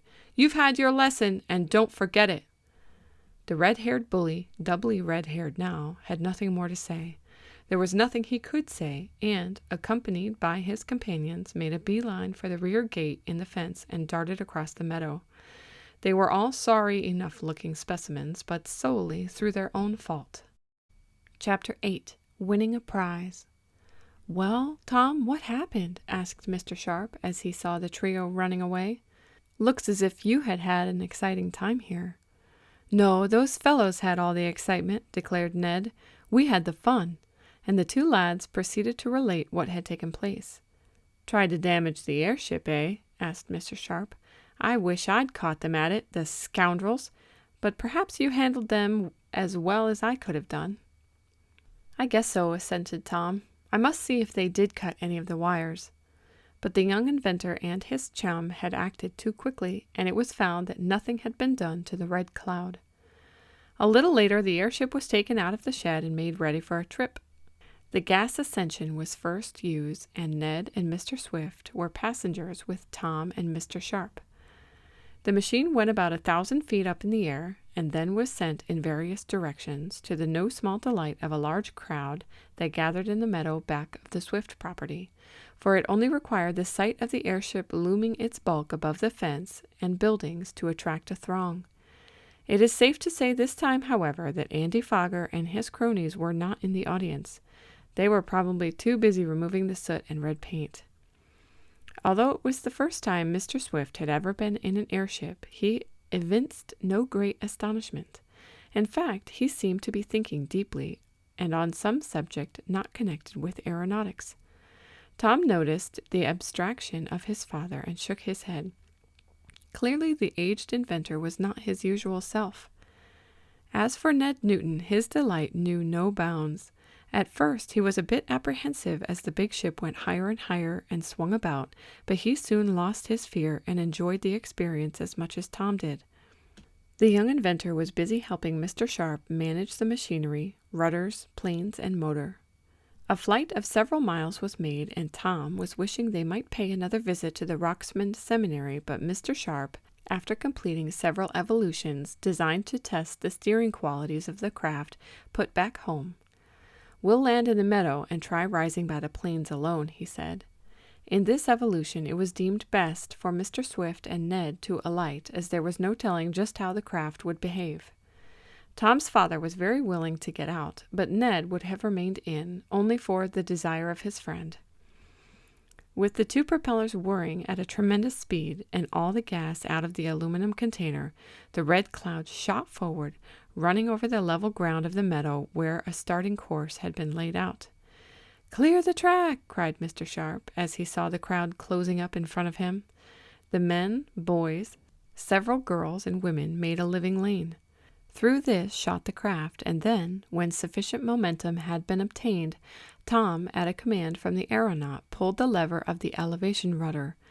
Up into the air shot the nose of the Red Cloud as the wind struck the slanting surface of the planes, and, a moment later, it was sailing high above the heads of the throng. "That's the stuff!" cried Mr. Sharp.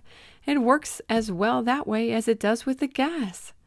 Higher and higher it went, and then, coming to a level keel, the craft was sent here and there, darting about like a bird, and going about in huge circles. "Start the gas machine, and we'll come to rest in the air," said the balloonist, and Tom did so. As the powerful vapor filled the container, the ship acquired a buoyancy, and there was no need of going at high speed in order to sustain it. The propellers were stopped, and the Red Cloud floated 2,000 feet in the air, only a little distance below some fleecy white masses from which she took her name. The demonstration was a great success. The gas was again allowed to escape, the propellers set in motion, and purely as an airplane, the ship was again sent forward. By means of the planes and rudders, a perfect landing was made in the meadow, a short distance from where the start had been made. The crowd cheered the plucky youth and Mr. Sharp. "Now I'm ready to go on a long trip any time you are, Tom," said the aeronaut that night. "We'll fit up the car and get ready," agreed the youth. "How about you, Dad?" "Me? Oh, well, that is, you see, well, I'll think about it." And Mr. Swift went to his own room, carrying with him a package of papers containing intricate calculations. Tom shook his head, but said nothing. He could not understand his father's conduct. Work was started the next day on fitting up the car or cabin of the airship so that several persons could live, eat, and sleep in it for 2 weeks, if necessary. The third day after this task had been commenced, the mail brought an unusual communication to Tom and Mr. Sharp. It was from an aero club of Blakeville, a city distant about 100 miles, and stated that a competition for airplanes and dirigible balloons was to be held in the course of 2 weeks. The affair was designed to further interest in the sport, and also to demonstrate what progress had been made in the art of conquering the air. Prizes were to be given, and the inventors of the Red Cloud, the achievements of which the committee of arrangements had heard, were invited to compete. "Shall we go in for it, Tom?" asked the balloonist. "I'm willing if you are." "Then let's do it. We'll see how our craft shows up alongside of others. I know something of this club. It is all right, but the carnival is likely to be a small one. Once I gave a balloon exhibition for them. The managers are all right. Well, we'll have a try at it. Won't do us any harm to win a prize. Then for a long trip.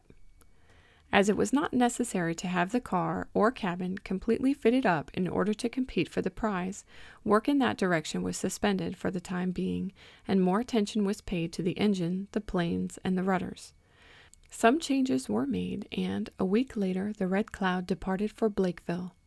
As the rules of the contest required 3 passengers, Ned Newton was taken along, Mr. Swift having arranged with the bank president so that the lad could have a few days off. The Red Cloud arrived at the carnival grounds in the evening, having been delayed on the trip by a broken cogwheel which was mended in mid-air. As the 3 navigators approached, they saw a small machine flying around the grounds. "Look!" cried Ned excitedly. "What a small airship!" "That's a monoplane," declared Tom, who was getting to be quite an expert. "Yes, the same kind that was used to cross the English Channel," interjected Mr. Sharp. "They're too uncertain for my purposes, though they are all right under certain conditions." Hardly had he spoken than a puff of wind caused the daring manipulator of the monoplane to swerve to one side. He had to make a quick descent. So rapid was it, in fact, that the tips of one of the planes was smashed. "It'll take him a day to repair that," commented the aeronaut dryly. The Red Cloud created a sensation as she slowly settled down in front of the big tent assigned to her. Tom's craft was easily the best one at the carnival so far, though the managers said other machines were on their way. The exhibition opened the next day, but no flights were to be attempted until the day following. 2 more crafts arrived, a large triplane and a dirigible balloon. There were many visitors to the ground, and Tom, Ned, and Mr. Sharp were kept busy answering questions put by those who crowded into their tent. Toward the close of the day a fussy little Frenchman entered, and, making his way to where Tom stood, asked, "Are you the owner of this machine?" "One of them," replied the lad. "Ha! Sacré! Then I challenge you to a race. I have a monoplane that is the swiftest ever. 1,000 francs will I wager you that I can fly higher and farther than you." "Shall we take him up, Mr. Sharp?" asked Tom. "We'll race with him after we get through with the club entries," decided the aeronaut. "But not for money. It's against my principles, and I don't believe your father would like it. Racing for prizes is a different thing." "Well, we will devote the money to charity," conceded the Frenchman. This was a different matter, and one to which Mr. Sharp did not object, so it was arranged that a trial should take place after the regular affairs. That night was spent in getting the Red Cloud in shape for the contests of the next day. She was groomed until every wire was taut and every cog, lever, and valve working perfectly. Ned Newton helped all he could. So much had appeared in the newspapers of the races at Blakeville that I will not devote much space here to them. Suffice it to say that the Red Cloud easily distanced the big dirigible from which much was expected. It was a closer contest with the large triplane, but Tom's airship won and was given the prize, a fine silver cup. As the carnival was a small one, no other craft in a class with the Red Cloud had been entered, so Tom and Mr. Sharp had to be content with the one race they won. There were other contests among monoplanes and biplanes, and the little Frenchman won 2 races. "Now for the affair with the monster balloon of the rouge color," he cried, as he alighted from his monoplane while an assistant filled the gasoline tank. "I will in circles go around you, up and down this side, then the other, and presto! I am back at the starting place before you have begun. Then charity shall be richer." "All right, wait and see," said Tom easily. But though he showed much confidence, he asked Mr. Sharp in private, just before the impromptu contest, "Do you think we can beat him?" "Well," said the aeronaut, shrugging his shoulders, "you can't tell much about the air. His machine certainly goes very fast, but too much wind will be the undoing of him, while it will only help us. And I think," he added, "that we're going to get a breeze." It was arranged that the Red Cloud would start from the ground without the use of the gas so as to make the machines more even. At the signal off, they started, the motors making a great racket. The monoplane with the little Frenchman in the seat got up first. "Aha!" he cried gaily. "I leave you in the rear. Catch me if you can." "Don't let him beat us," implored Ned. "Can't you speed her up any more?" inquired Tom of Mr. Sharp. The aeronaut nodded grimly and turned more gasoline into the 20-cylindered engine.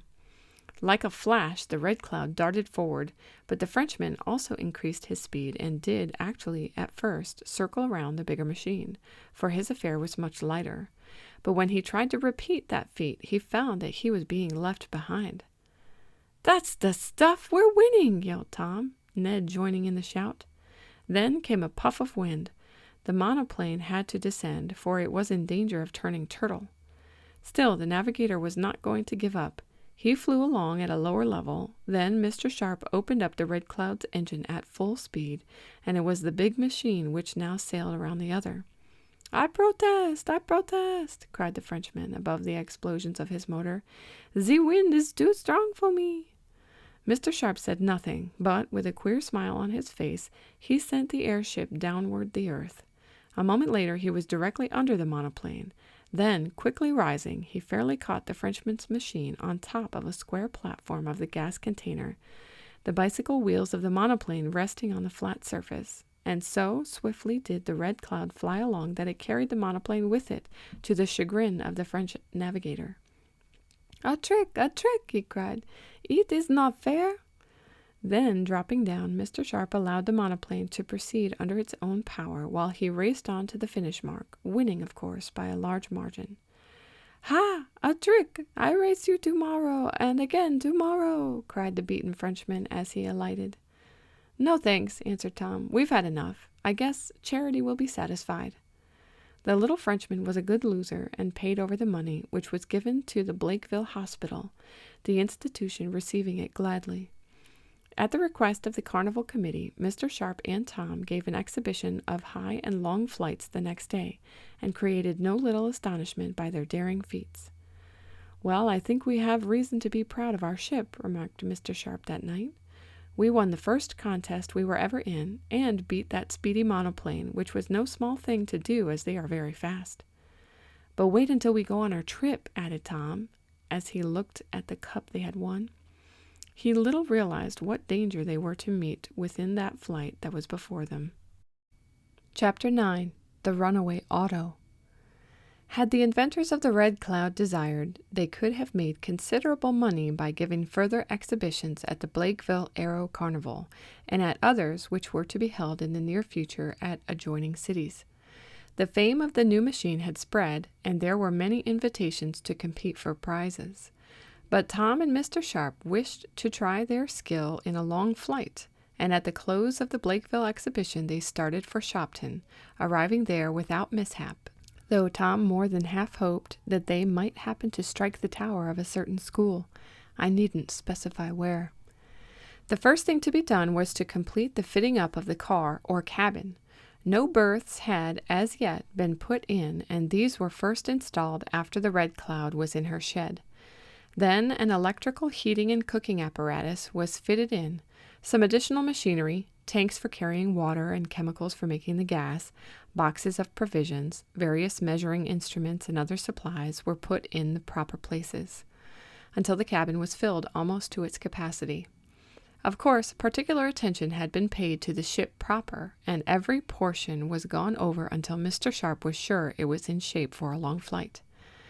"Now, the question is," he said to Tom one evening, "who shall we take with us? You and I will go, of course, but I'd like one more. I wonder if your father can't be induced to accompany us. He seemed to like the trial trip." "I'll ask him tomorrow," said the lad. "He's very busy tonight. If he doesn't care about it, maybe Garrett Jackson will go." "I'm afraid not. He's too timid." "I'd like to take Ned Newton, but he can't get any more time away from the bank. I guess we'll have to depend on Dad." But, to the surprise of Tom and Mr. Sharp, the aged inventor shook his head when the subject was broached to him the next day. "Why won't you go, Dad?" asked his son. "I'll tell you," replied Mr. Swift. "I was keeping it a secret until I had made some advance in what I am engaged upon. but I don't want to go because I am on the verge of perfecting a new apparatus for submarine boats. It will revolutionize travel under the water, and I don't want to leave home until I finish it. There is another point to be considered. The government has offered a prize for an underwater boat of a new type, and I wish to try for it." "So that's what you've been working on, eh, Dad?" asked his son. "That's it, and much as I should like to accompany you, I don't feel free to go. My mind would be distracted, and I need to concentrate myself on this invention. It will produce the most wonderful results, I'm sure. Besides, the government prize is no small one. It's a $50,000 for a successful boat." Mr. Swift told something more about his submarine, but as I expect to treat of that in another book, I will not dwell on it here, as I know you are anxious to learn what happened on the trip of the Red Cloud. "Well," remarked Mr. Sharp somewhat dubiously, "I wonder who we can get to go. We need someone besides you and I, Tom." "I suppose I could get Eradicate Sampson and his mule Boomerang," replied the lad with a smile. "Yet I don't know." At that instant there was a tremendous racket outside. The loud puffing of an automobile could be heard, but mingled with it was the crash of wood, and then the whole house seemed jarred and shaken. "Is it an earthquake?" exclaimed Mr. Swift, springing to his feet and rushing to the library windows. "Something's happened!" cried Tom. "Maybe an explosion of the airship gas!" yelled Mr. Sharp, making ready to run to the balloon shed. But there was no need. The crashing of wood ceased, and, above the puffing of an auto, could be heard a voice exclaiming, "Bless my very existence! Bless my cats and dogs! Good gracious! But I never meant to do this!" Tom, his father, and Mr. Sharp rushed to the long, low windows that opened on the veranda. There on the porch, which it had mounted by way of the steps, tearing away part of the railing, was a large touring car, and, sitting at the steering wheel in a dazed sort of manner, was Mr. Wakefield Damon. "Bless my shirt studs," he went on feebly, "but I have done it now." "What's the matter?" cried Tom, hastening up to him. "What happened? Are you hurt?"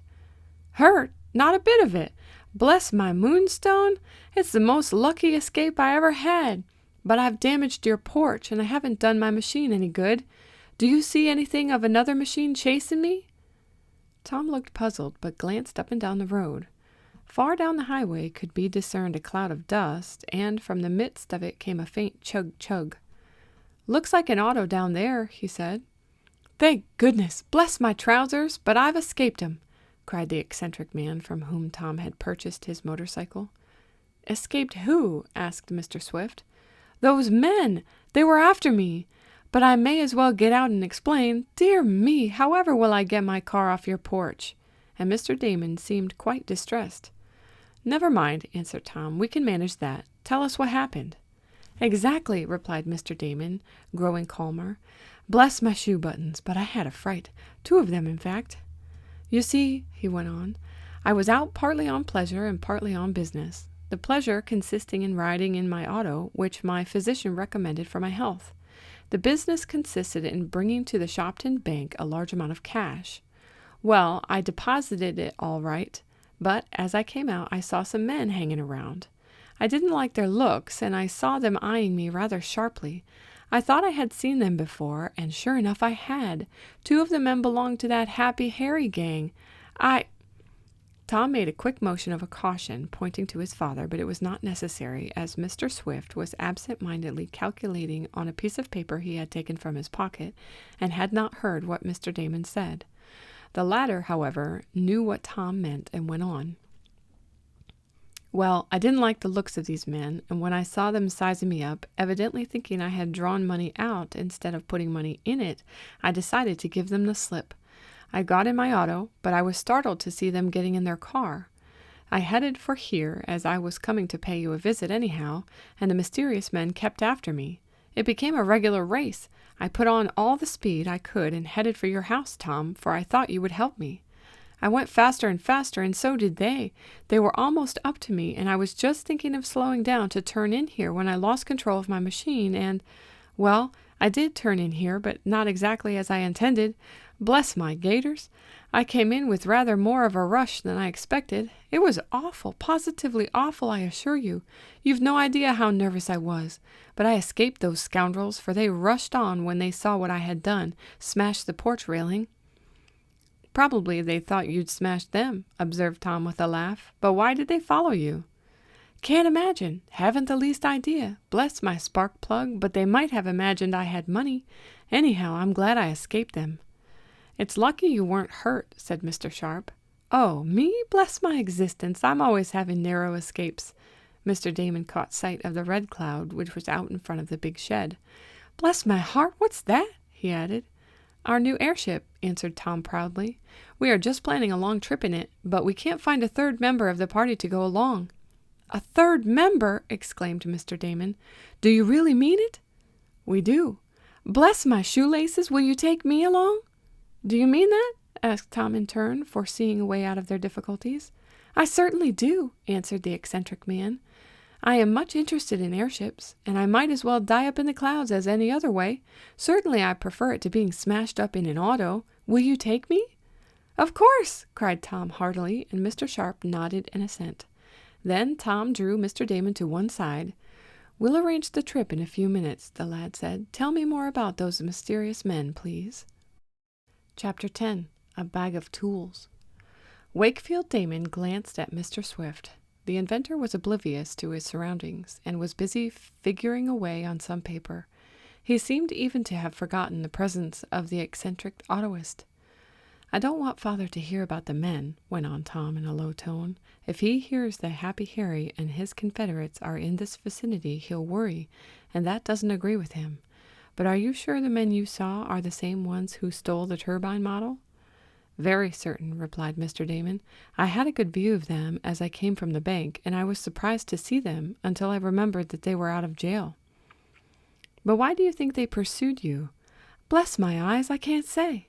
Perhaps they weren't after me at all. I may have imagined it, but they certainly hurried off in their auto as soon as I left the bank after leaving my money there.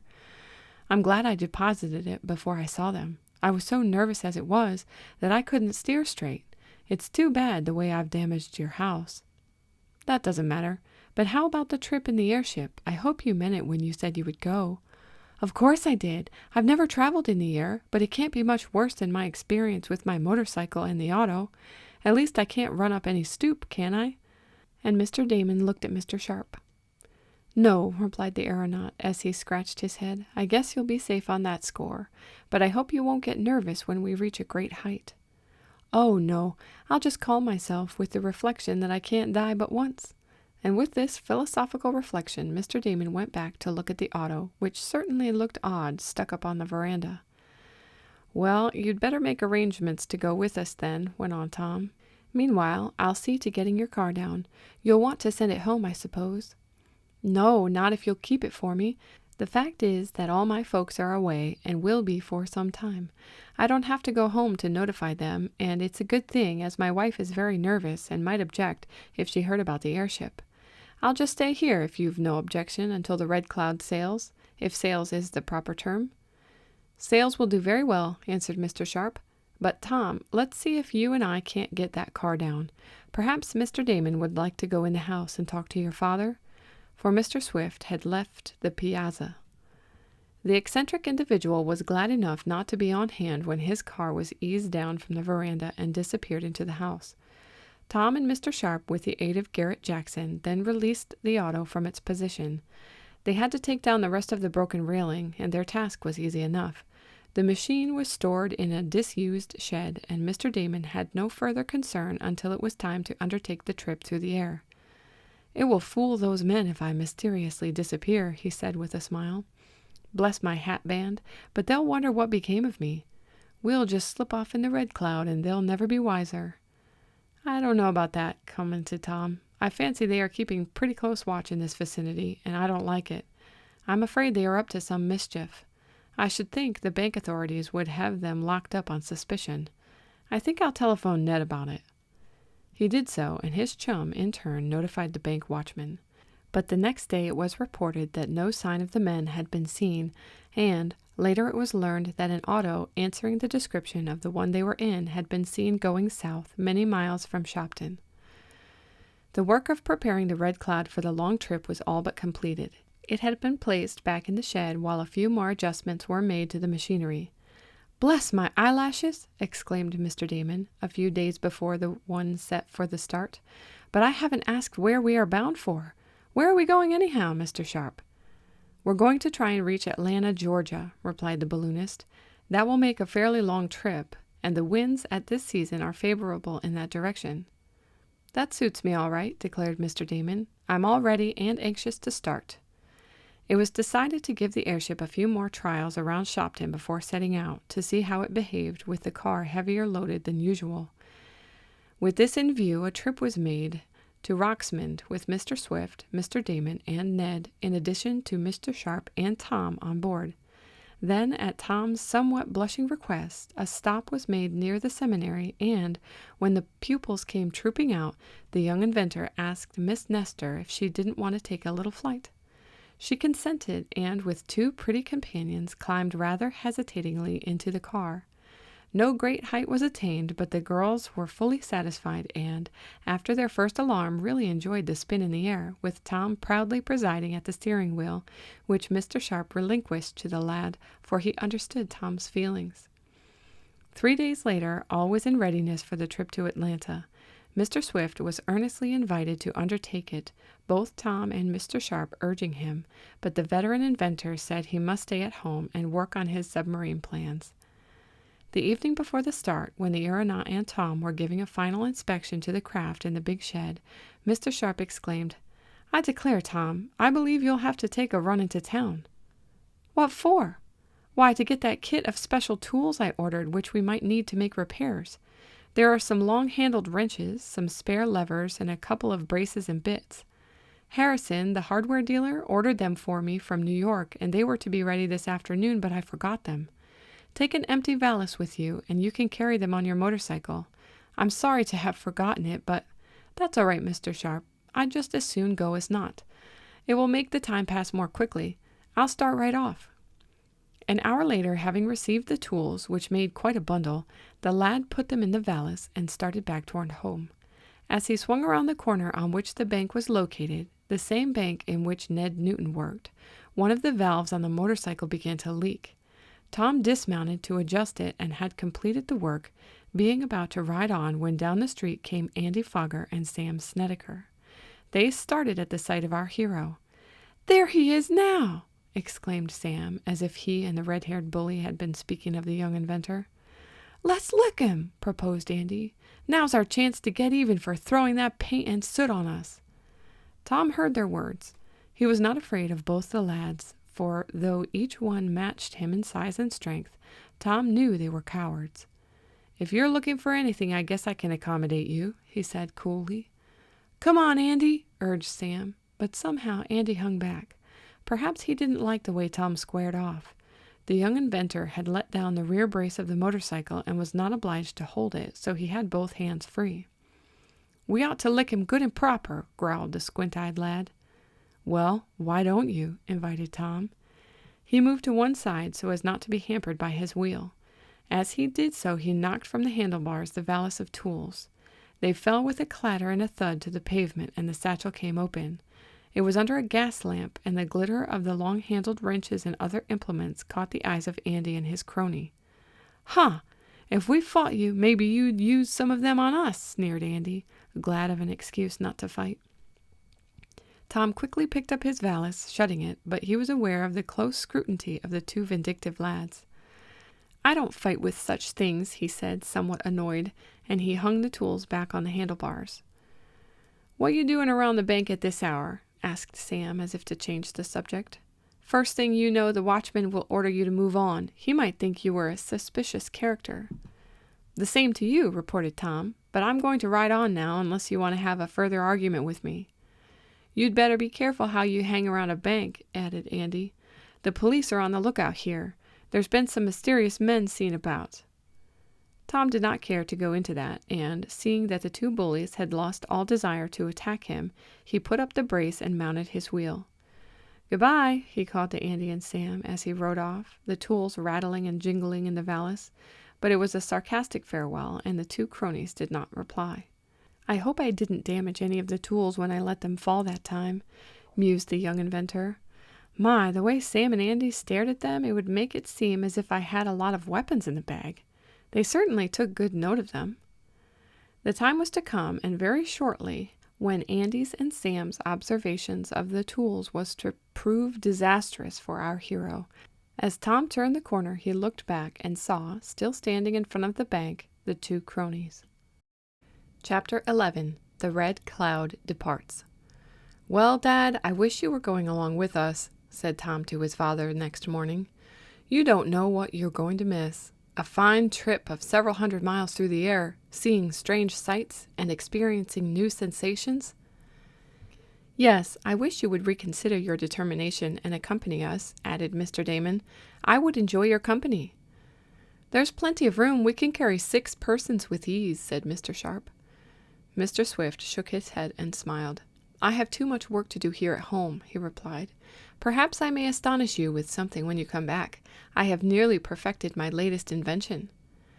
There was no combating such a resolution as this, and Tom and the others considered the decision of the aged inventor as final. The airship was ready for the start, and everyone had arisen earlier than usual on this account. The bag of tools, for which Tom had gone to town, were put in their proper place. The last of the supplies were taken abroad. Final tests were made of the various apparatus.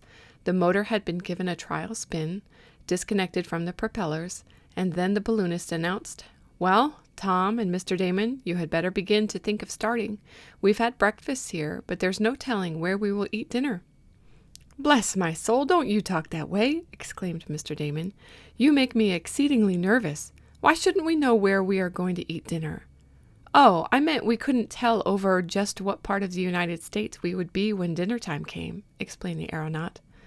"Oh, that's different. Bless my pocket knife, but I thought you meant we might be dashed to pieces and incapable of eating any dinner."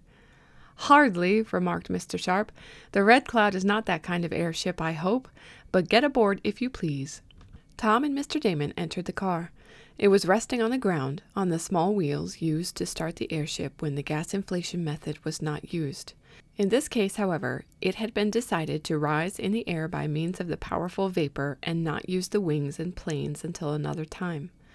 Consequently, the airship was swaying slightly and tugging at the restraining cables. As Tom and Mr. Damon entered the cabin, there drove into the Swift yard a dilapidated wagon drawn by a bony mule, and it did not need the attention of a colored man's voice calling, "Whoa dar, Boomerang," to tell Tom that his friend, Eradicate Sampson, was on hand. As for Eradicate, as soon as he saw the great airship, which he had never before beheld fully rigged, all ready for a flight, his eyes became big with wonder. "Is that yo' flying machine, Mr. Swift?" he asked. "That's it, Rad," answered Tom. "Don't you want to come and take a ride with us?" "Me? Good land of massy, no indeedy, Mr. Swift." And the whitewasher, who had descended from his wagon, edged away, as if the airship might suddenly put out a pair of hands and grab him. "No indeedy I don't. I come to do a little whitewashing, and when I do that, I's gwine go my way. But that's a powerful fine ship. It sure am." "Better come and try a flight, Rad," added Mr. Damon. "I'll look after you." "No, sah, and I don't take it kind of you all to tempt me that way nuther," spoke Eradicate. But when he saw that the craft was stationary, he ventured to approach closer. Gingerly he put out a hand and touched the framework of the wheels just forward of the cabin. The Negro grasped the timber and lifted it slightly.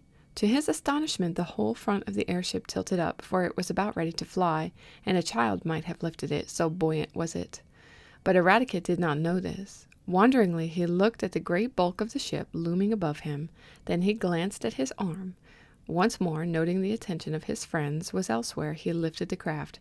Then he cried, "Look here, Mr. Swift, look here! No wonder they calls me Samson. I done lifted this monstrous airship with one hand. See, I can do it, I can do it." Once more he raised the red cloud slightly, and a delighted grin, not unmixed with a look of awe, spread over his honest countenance. "I suppose you'll give up whitewashing and join a circus as a strong man now," observed Mr. Sharp with a wink at his companions. "That's what I will," announced Eradicate proudly. "I never knowed I was that strong, but of course I always know I had some muscle. Golly, I must have grown stronger overnight. Now, Boomerang, you sure has got to look out for yourself. No more of your cutting up capers, or I'll just lift you up and saw you down on your back. I sure will." And the Negro, feeling of his biceps, walked over to where the mule stood with its eyes closed. "I guess you can cast off, Tom," called Mr. Sharp as he entered the car, having seen that everything was all right. "We'll not go up very far at first, until Mr. Damon gets used to the thin air."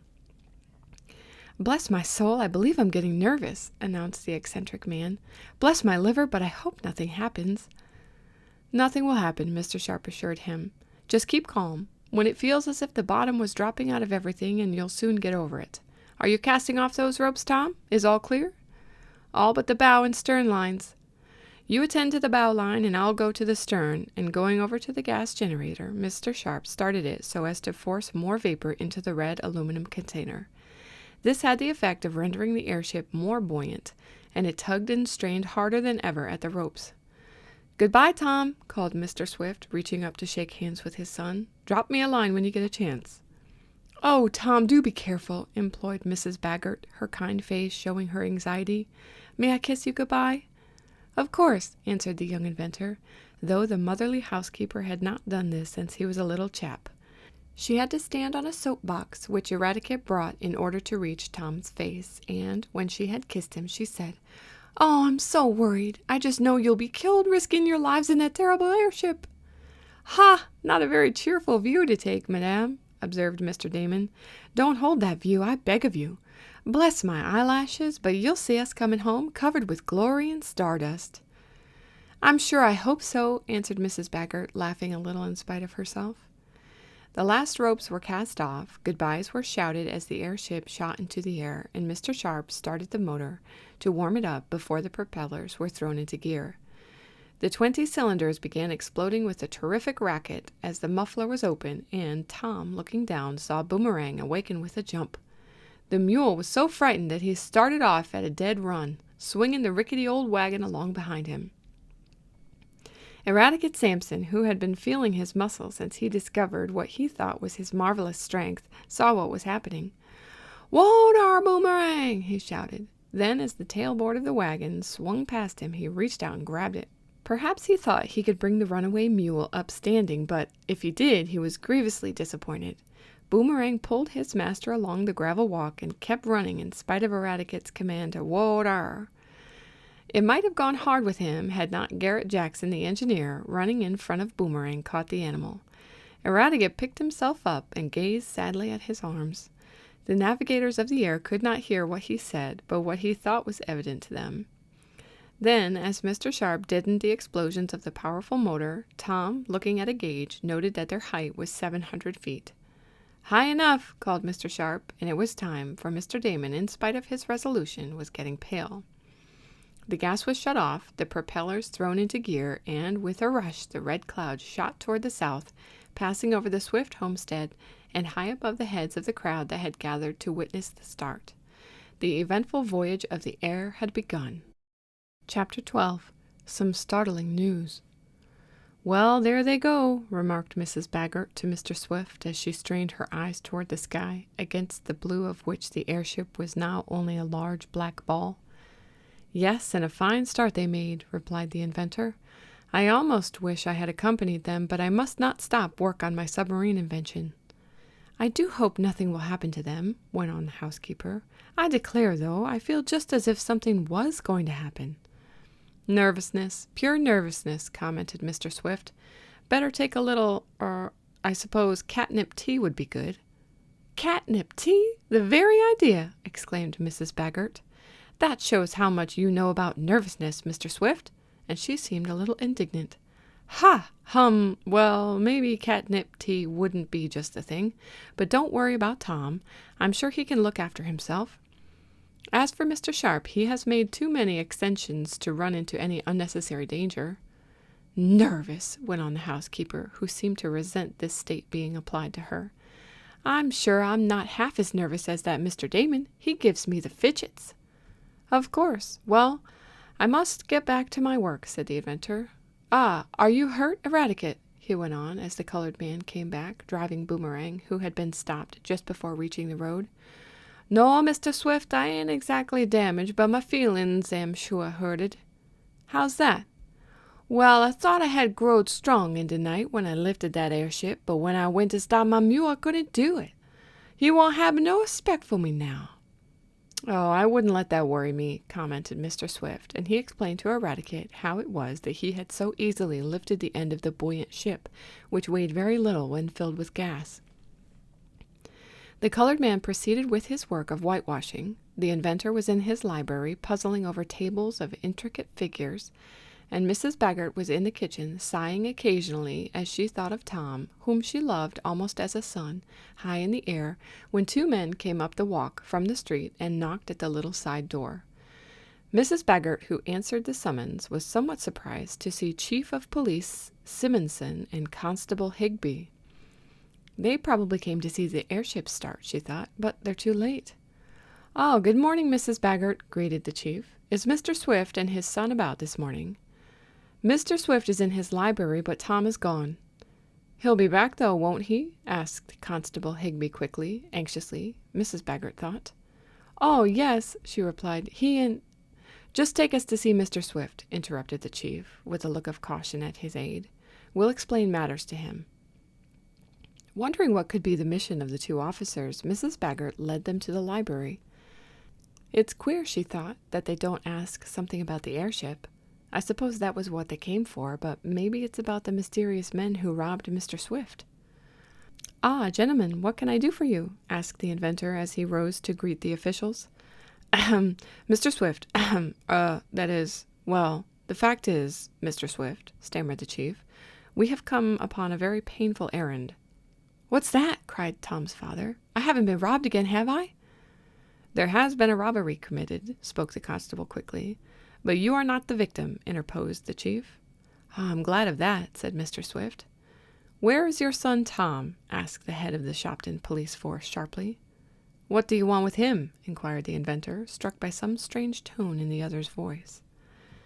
Mr. Swift, went on the chief solemnly, I said we came upon a very painful errand. It is painful, as I have known Tom since he was a little lad. But I must do my duty, no matter how painful it is. I have a warrant for the arrest of your son, Thomas Swift, and I have come to serve it. I need not tell you that it is your duty to give him up to us, the representatives of the law. I call upon you to produce your son. Mr. Swift staggered to his feet. My son? You have come to arrest my son? He stammered. The chief nodded grimly. Upon what charge? Faltered the father. On a charge of breaking into the Shopton National Bank last night and stealing from the vault $75,000 in currency. $75,000? Tom accused of robbing the bank? Faltered Mr. Swift. That is the charge, and we've come to arrest him, broke in the Constable Higby. Where is he? Added the chief. This charge is false, absolutely false, shouted the aged inventor. That may be, admitted the chief, shaking his head, but the charge has been made, and we hold the warrant. The courts will settle it. We must now arrest Tom. Where is he? He isn't here, cried Mr. Swift, and small blame to him if there was a note of triumph in his voice. Tom sailed away not half an hour ago in the airship Red Cloud. You can't arrest him.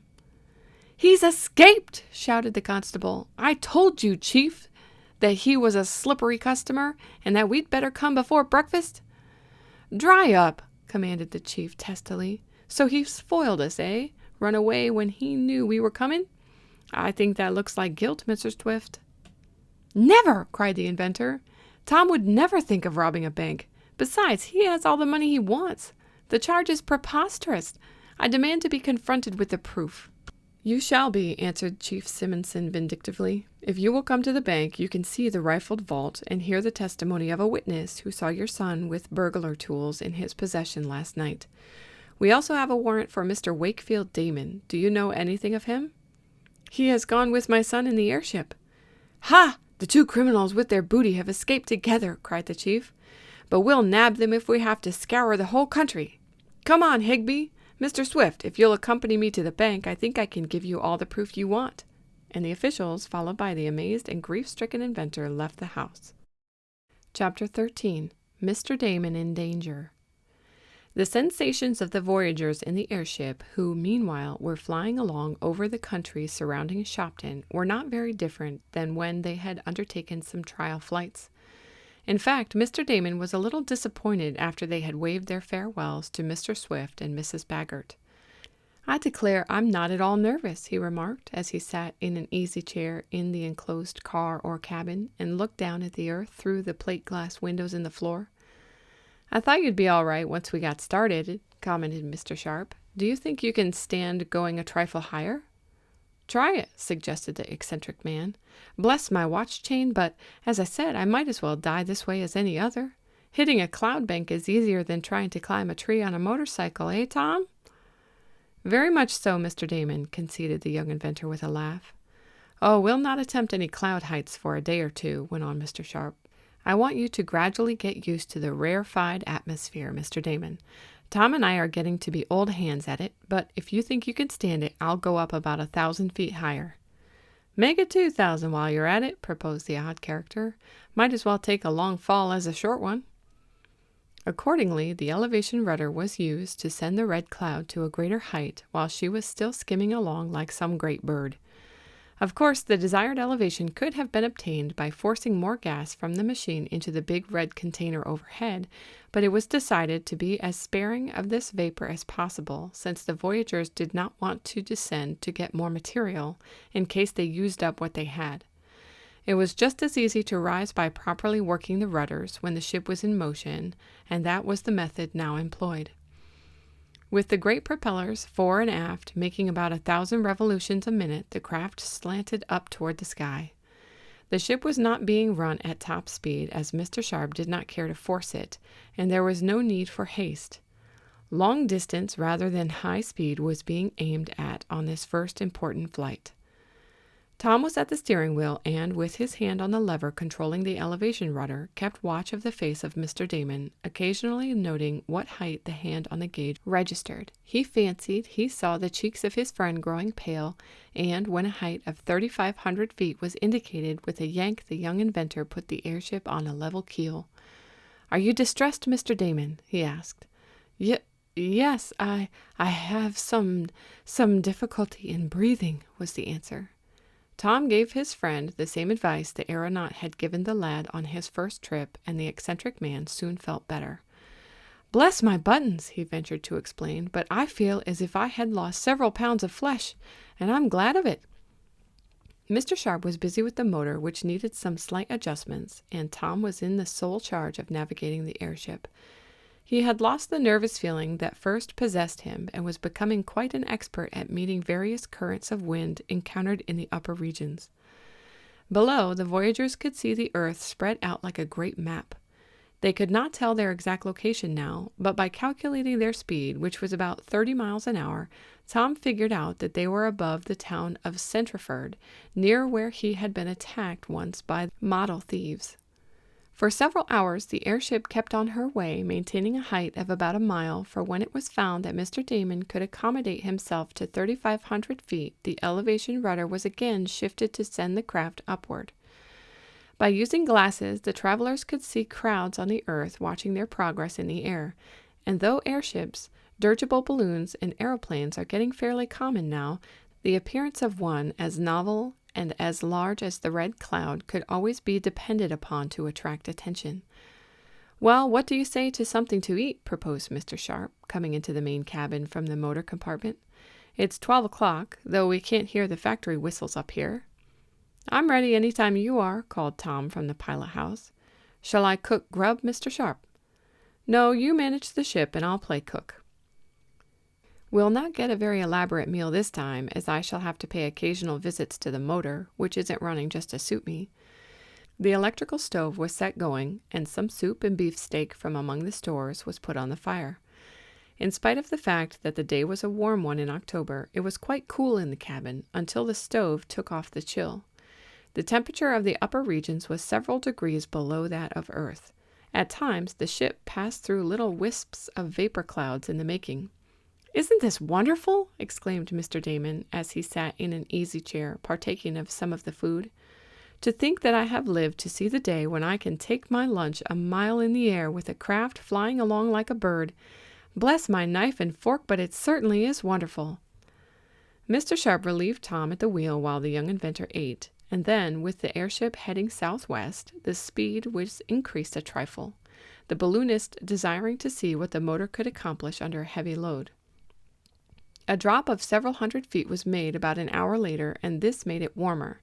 Mr. Damon, who was a great lover of fresh air, decided to go out on the platform in the front of the cabin. This platform and a similar one at the rear was railed about to prevent accidents. A fine view could be had from them, much better than through the floor windows of the car. "Be careful of the propeller," advised Tom as his friend went outside. "I don't believe you're tall enough to be hit by the blades, but don't take any chances by standing on your tiptoes." "Bless my pocket handkerchief, indeed I'll not," came the answer. "But I think I shall wrap up my throat in the scarf I brought along. I am subject to neuralgia, and the breeze may bring on an attack of it." Wrapping a long woolen scarf around his neck, the eccentric man ventured out on the open platform. About the middle of it, but sufficiently high to be above a person's head, was the forward propeller, whirring around at a swift speed.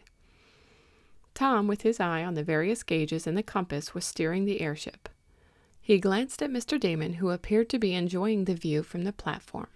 For an instant the eyes of the lad were taken from the form of his friend. He looked back suddenly, however, his attention attracted by a smothered cry. He was horrified by what he saw. Mr. Damon was leaning far over the edge of the railing with nothing between him and the earth 1,000 feet below. He seemed to have lost his balance and had toppled forward, being doubled up on the iron pipe railing, his hands hanging limply over. Then, as Tom cried to Mr. Sharp to shut off the motor, the lad saw that hanging to the blade of the propeller and being whirled around in its revolutions was a part of Mr. Damon's red scarf. "Hurry, hurry, Mr. Sharp!" yelled Tom, not daring to let go of the steering wheel for fear the ship would encounter a treacherous current and tilt. "Hurry to Mr. Damon!" "What's the matter?" asked the balloonist. "He's dead or unconscious, hanging over the railing. He seems to be slipping. Hurry, or it will be too late." Chapter 14. Andy Gives the Clue. When Mr. Swift followed the chief of police and the constable to the town hall, his mind was filled with many thoughts. All his plans for revolutionizing submarine travel were of course forgotten, and he was only concerned with the charge that had been made against his son. It seemed incredible, yet the officers were not ones to perpetrate a joke. The chief and constable had driven from town in a carriage, and they now invited the inventor to ride back with them. "Do you mean to tell me a warrant has actually been sworn out against my son, Chief?" asked the father when they were near the town hall. "That's just what I mean to say, Mr. Swift, and I'm sorry on your account that I have to serve it." "Huh! Don't look like you was going to serve it," remarked the constable. "He's skipped out." "That's all right, Higby," went on the chief. "I'll catch 'em both. Even if they have escaped in an airship with their booty, I'll nab 'em. I'll have a general alarm out all over the country in less than an hour. They can't stay up in the air forever." "A warrant for Tom, my son," murmured Mr. Swift, as if he could not believe it. "Yes, and for that Damon man, too," added the chief. "I want him as well as Tom, and I'll get 'em." "Would you mind letting me see the warrants?" asked the inventor, and the official passed them over. The documents were made out in regular form, and the complaints had been sworn to by Isaac Pendergrass, the bank president. "I can't understand it," went on Tom's father. $75,000? It's incredible. Why," he suddenly exclaimed, "it can't be true. Just before he left, Mr. Damon—" "Yes, what did he do?" asked the chief eagerly, thinking he might secure some valuable evidence. "I guess I'll say nothing until I have seen the bank president," replied Mr. Swift, and the official was obviously disappointed. The inventor found Mr. Pendergrast and some other bank officials in the town hall. The financiers were rather angry when they learned that the accused persons had not been caught, but the chief said he would soon have them in custody. "In the meanwhile, will you kindly explain what this means?" asked Mr. Swift of the president. "You may come and look at the looted vault if you like, Mr. Swift," replied Mr. Pendergast. "It was a very thorough job, and will seriously cripple the bank." There was no doubt that the vault had been forced open, for the locks and bars were bent and twisted as if by heavy tools. Mr. Swift made a careful examination and was shown the money drawers that had been smashed. This was the work of experts, he declared. Exactly what we think, said the president. Of course, we don't believe your son was a professional bank robber, Mr. Swift. We have a theory that Mr. Damon did the real work, but that Tom helped him with the tools he had. There is no doubt about it. What right have you to accuse my son? Burst out the aged inventor. Why have you any more cause to suspect him than any other lad in town? Why do you fix on him and Mr. Damon? I demand to know. Mr. Damon's eccentric actions for a few days past, and his well-known oddity of character make him an object of suspicion, declared the president in judicial tones. As for Tom, we have, I regret to say, even better evidence against him. But what is it? What? Who gave you any clues to point to my son? Do you really wish to know? I certainly do, was the sharp reply. Mr. Swift, the police, and several bank officials were now in the president's office.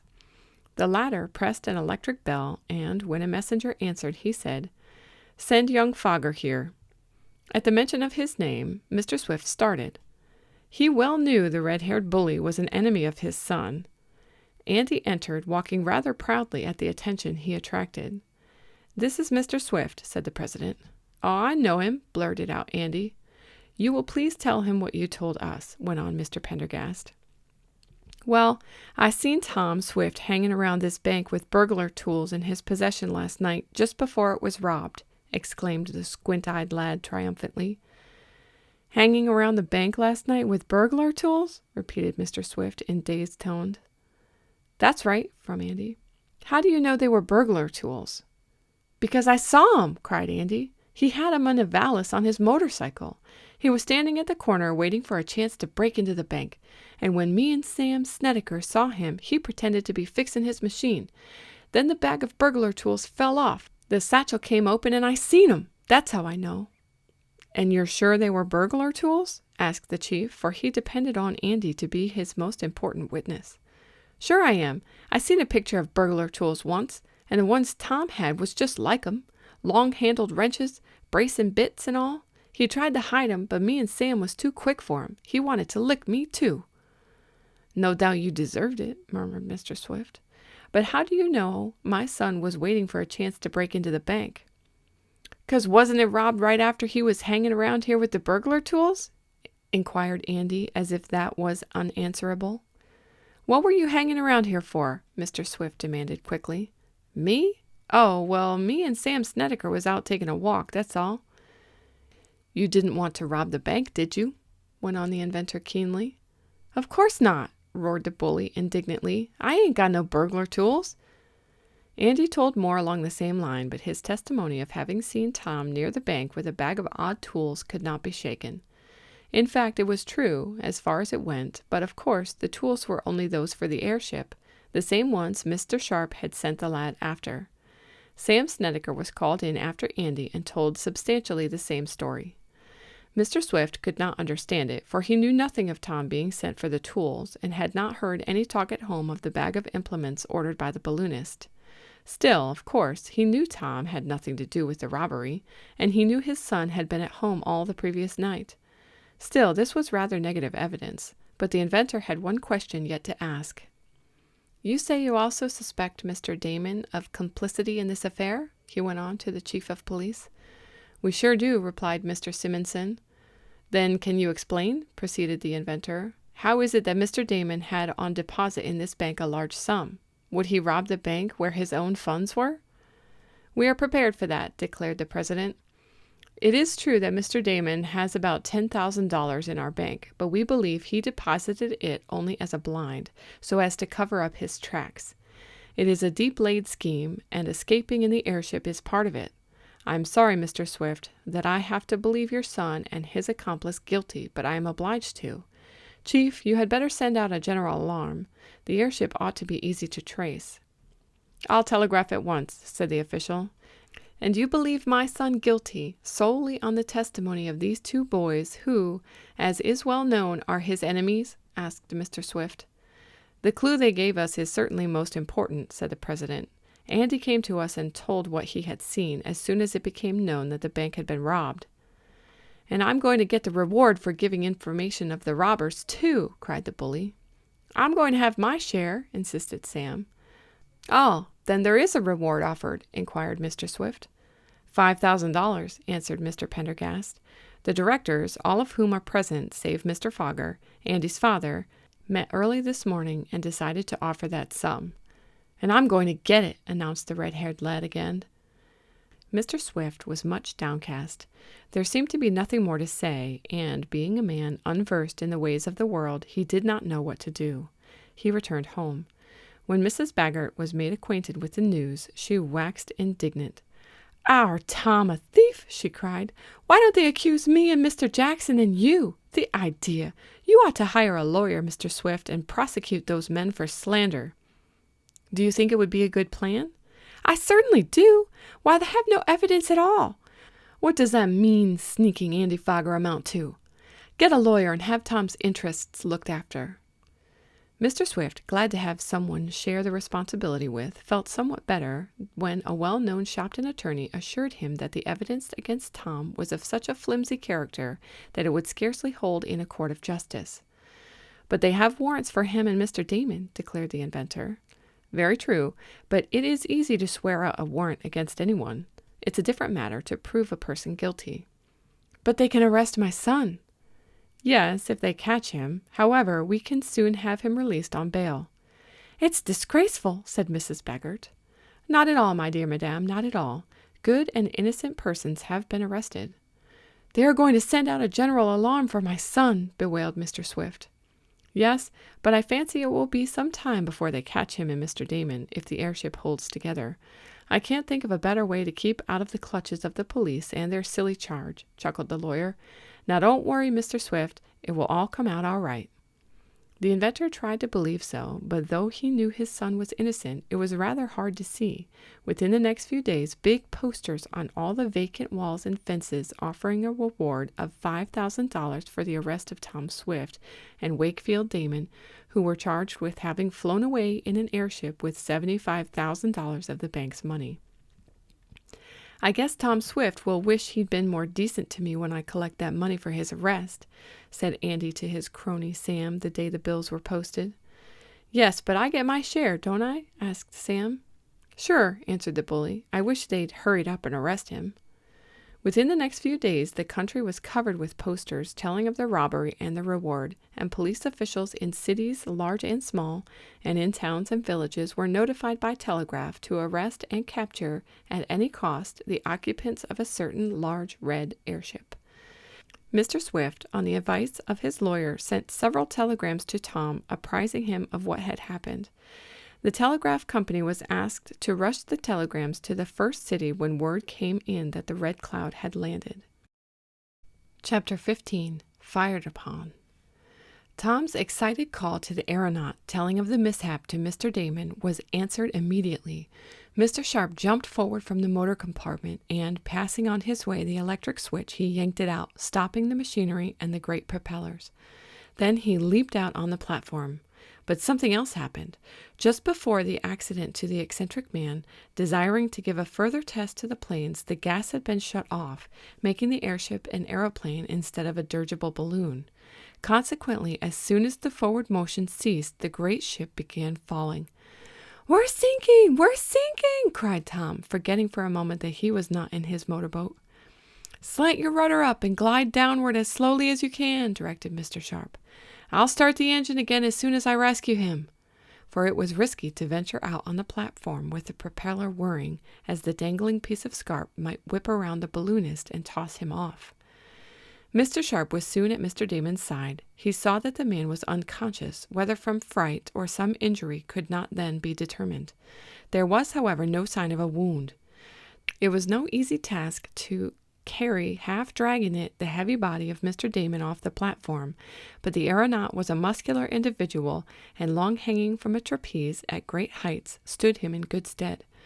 He brought the unconscious man into the cabin, and then quickly returning to the platform, he detached the piece of scarf from the propeller blade.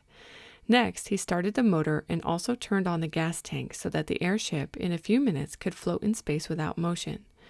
"You needn't steer now, Tom," said the balloonist. "Just give me a hand here." Is he dead?" inquired the lad, his voice faltering. "No, his heart's beating. I can't understand what happened." Mr. Sharp was something of a rough-and-ready surgeon and doctor, and a small box of medicines had been brought along in case of emergencies. With the red cloud now lazily floating in the air, for once the falling motion had been checked by the engine, the motor had been stopped again, Mr. Sharp set about restoring Mr. Damon to consciousness. It was not long before the man opened his eyes. The color that had left his cheeks came back, and after a drink of cold water he was able to sit up. "Did I fall?" he asked. "Bless my very existence, but did I tumble off the airship?" "No, indeed," replied Tom, "though you came pretty near it. How do you feel? Were you hurt?" "Oh, I'm all right now, just a trifle dizzy. But I thought sure I was a goner when I fell over the platform railing." And Mr. Damon could not repress a shudder. Mr. Sharp administered some more medicine, and his patient was soon able to stand and move about. "How did it happen?" inquired the balloonist. "I hardly know," answered Mr. Damon. "I was out on the platform looking at the view and thinking how much better my neuralgia was with this scarf on. Suddenly the wind whipped loose one end of the scarf, and before I knew it, the cloth had caught on the propeller blade. I was blown or drawn to one side, tossed against the railing, which I managed to grab, and then I lost my senses. It's a good thing I wasn't whirled around the propeller." "It's a good thing you weren't tossed down to the earth," commented Tom, shivering as he thought of his friend's narrow escape. "I became unconscious, partly because the wind was knocked from me as I hit the platform railing," went on Mr. Damon, "and partly from fright, I think. But I'm all right now, and I'm not going out on that platform again with a loose scarf on." "I wouldn't go out at all again if I were you, though, of course, I'm used to dizzy heights," spoke Mr. Sharp. "Oh, I'm not so easily frightened," declared Mr. Damon. "If I'm going to be a balloonist or an aeroplanist, I've got to get used to certain things. I'm all right now," and the plucky man was, for the blow to his side did not amount to much. It was some time, however, before Tom got over the fright his friend had caused him.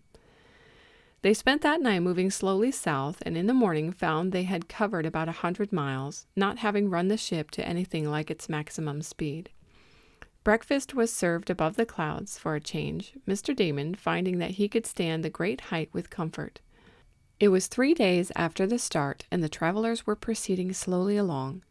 They were totally unaware, of course, of the sensation which their leaving, conjointly with the bank robbery, had caused, not only in Shopton, but in other places. "We're over a good-sized city," announced Tom on the noon of the 3rd day. "Suppose we drop down and leave some message. Dad will be anxious to hear from us." "Good idea," commented Mr. Sharp. "Down it is. Shift the rudder." Tom proceeded to do so, and, while Mr. Damon relieved him at the wheel, the young inventor prepared a message to his father. It was placed in a weighted envelope, together with a sum of money, and the person picking it up was requested to send the letter as a telegram retaining some money for his trouble. As the ship got lower and lower over the city, the usual crowds could be seen congregating in the streets, pointing and gazing upward. "We're creating quite a stir," observed Tom. "More than usual, it seems," added Mr. Sharp, peering down. "I declare, there seems to be a police parade under way." "That's right," put in Mr. Damon, for, looking down, a squad of uniformed police officers, some on horseback, could be seen hurrying along the main street, trying to keep pace with the airship, which was moving slowly. "They're looking at us through telescopes," called Tom. "Guess they never saw a balloon down this way." Nearer and nearer to the city dropped the red cloud. Tom was about to let go the weighted envelope when, from the midst of the police, came several puffs of white smoke. It was followed by vicious zipping sounds about the cabin of the ship, the windows of which were open. Then came the reports of several rifles. "They're firing at us!" yelled Tom. "So they are!" cried Mr. Sharp. "They must be crazy! Can't they see we're not a bird?" "Maybe they take us for a war balloon," suggested Mr. Damon. Another volley was directed at the airship, and several bullets struck the big aluminum gas holder, glancing blows. "Here, quit that!" yelled Tom, leaning out of the window. "Are you crazy? You'll damage us." "They can't hear you," called Mr. Sharp. A third volley was fired, and this time several persons other than police officers seemed to be shooting at the airship. Revolvers as well as rifles were being used. "We've got to get out of this," shouted Mr. Sharp as a bullet sang uncomfortably close to his head. "I can't imagine what's gotten into the people. Send her up, Tom." The lad quickly shifted the elevation rudder, and the Red Cloud sailed majestically aloft. The young inventor had not dropped his message, concluding that citizens who would fire on travelers of the air for no reason would not be likely to accommodate them in the matter of sending messages. The craft mounted rapidly upward, but before it was beyond rifle shot, another volley was fired, one bullet sending some splinters flying from the wooden framework. "Whew! What a narrow escape!" exclaimed Mr. Sharp. "What in the world can those people be up to, anyhow?" Chapter 16. Over a Fiery Furnace. Down below, the aeronauts could see the crowd, led by the police, scurrying to and fro.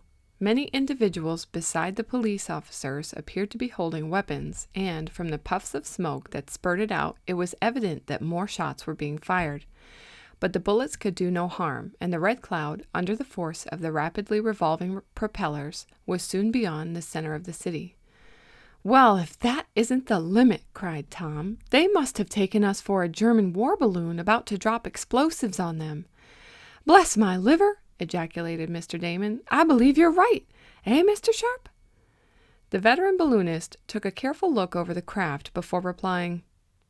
Then he spoke.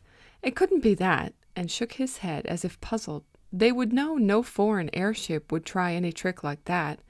Besides, if by some remote possibility they did imagine it, there would be soldiers shooting at us instead of the police. As it was, the whole population seemed anxious to bring us down." "And they nearly did," added Mr. Damon. "If they had shot a few holes in the gas bag, where would we be?" "Right in the air," answered the balloonist. "It would take several volleys of bullets to damage our aluminum container. It is in sections, and when one, or even 5 compartments for that matter, are pierced, there is enough gas in the others to sustain us. So they could not have damaged us much, even if they had shot a lot of holes in us. Even without the gas container, we can keep afloat by constantly moving, for the planes will serve their purpose. Of course, they could damage us, and maybe put some of our machinery out of business, and that would be a serious thing. But what puzzles me is why they fired at us at all." "It couldn't be out of pure mischief, could it?" asked the young inventor.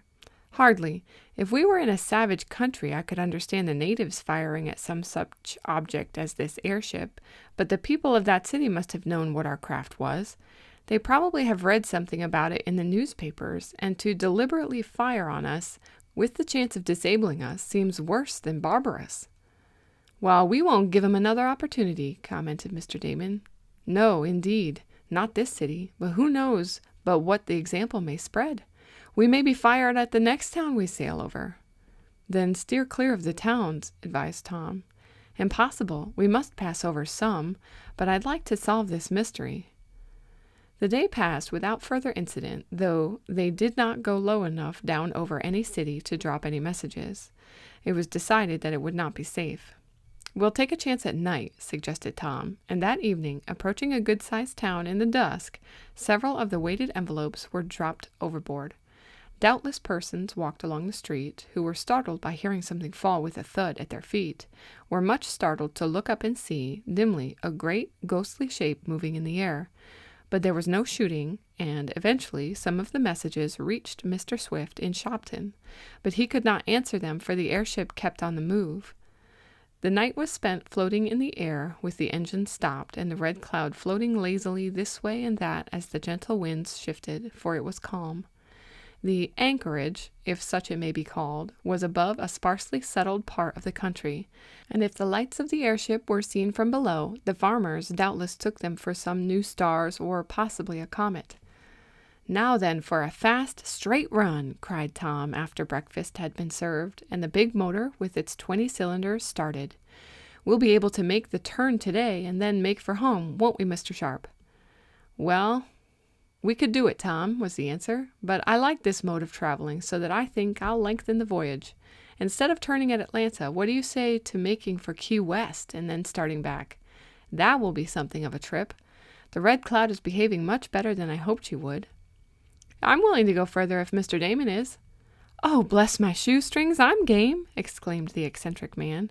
"I always did want to go to Key West anyhow." The craft was speeding along at a fast clip, and dinner that day was served about 3 miles in the air. Then, desiring to test the gliding abilities of the airship, it was sent down on a long slant, with the propellers stationary, the shifting planes and rudders alone guiding it. As the craft fairly slid down out of the sky like a sled on a bank of fleecy snow, Tom, who was peering ahead with his hand on the steering wheel, cried out, "I say, it looks as if we're going to run into a thunderstorm." "How's that?" inquired Mr. Sharp, poking his head from the motor compartment. "He says there's a big storm ahead," repeated Mr. Damon, "and I guess he's right. I see a big bank of dark clouds, and there is a roaring in the air." Mr. Sharp, who had been making some adjustments to the motor, went forward to take a look. The red cloud was swiftly gliding downward on a slant straight toward a dark mass of vapor that seemed to be rolling first one way and then another, while, as Mr. Damon had said, there was a low rumbling proceeding from it. "That doesn't seem to be a thunderstorm," spoke the balloonist with a puzzled air. They all regarded the dark mass of vapor intently for a few minutes. Tom had brought the airship to a more level keel, and it was now spinning along under its own momentum, like a flat piece of tin scaled by some lead. But it was headed for the clouds, if such they were, though losing speed by degrees. "I'll have to start the motor," exclaimed Mr. Sharp. "We don't want to run into a storm, if we can help it, though I don't ever remember seeing a thunder disturbance like that." "Phew, it's getting warm," suddenly announced the youth as he let go of the steering wheel for a moment while he took off his coat. "That's what it is," agreed Mr. Damon, who was also divested himself of his garments. "Bless my spark plug, but it's like a July day. No wonder there's a thunderstorm ahead." Then Mr. Sharp uttered a cry. "That's no storm," he fairly shouted. "It's a big forest fire. That's smoke we see. We must get out of this. Turn around, Tom. While I start the engine, we must rise above it." He fairly leaped for the motor, and Tom and Mr. Damon could hear him turning the levers and wheels ready to start. But before the explosions came, something happened.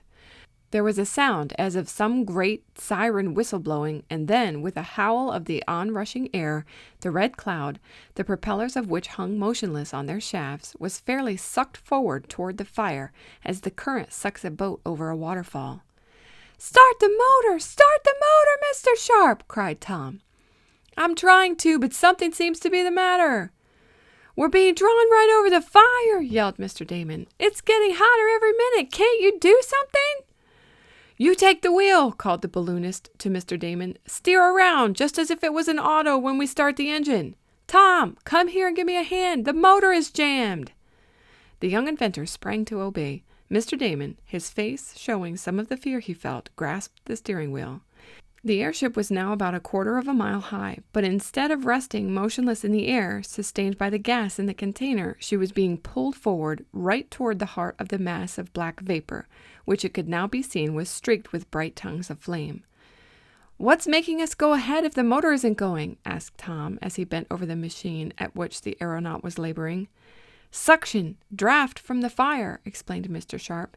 "Heated air rises and leaves a vacuum. The cold air rushes in. It's carrying us with it. We'll be right in the fire in a few minutes. If we can't get started with this motor, I don't see what ails it." "Can't we steer to one side as it is?"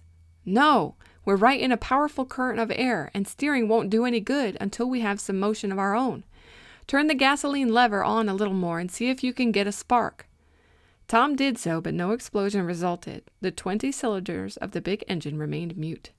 The airship, meanwhile, was gathering speed, sucked onward and downward as it was by the draft from the fire. The roaring was plainer now, and the crackling of flames could be heard plainly. The heat, too, grew more intense. Frantically, Tom and Mr. Sharp labored over the motor. With the perverseness usual to gas engines, it had refused to work at a critical moment. "What shall I do?" cried Mr. Damon from his position in the pilot house. "We seem to be heading right for the midst of it." "Slant the elevation rudder," called Tom. "Send the ship up. It will be cooler the higher we go. Maybe we can float over it." "You'd better go out there," advised Mr. Sharp. "I'll keep at this motor. Go up as high as you can. Turn on more gas. That will elevate us, but maybe not quick enough. The gas doesn't generate well in great heat. I'm afraid we're in for it," he added grimly. Tom sprang to relieve Mr. Damon. The heat was now intense. Nearer and nearer came the red cloud to the blazing forest, which seemed to cover several square miles. Great masses of smoke, with huge pieces of charred and blazing wood carried up by the great draft, circled around the ship. The red cloud was being pulled into the midst of the fire by the strong suction. Tom yanked over the elevation rudder, and the nose of the craft pointed upward, but it still moved downward, and, a moment later, the travelers of the air felt as if they were over a fiery furnace. Chapter 17. Wanted for Robbery. Choking and gasping for breath, feeling as if they could not stand the intense heat more than a moment longer, the young inventor and his companions looked at each other. Death seemed ready to reach out and grasp them. The mass of heated air was so powerful that it swung and tossed the red cloud about as if it were a wisp of paper.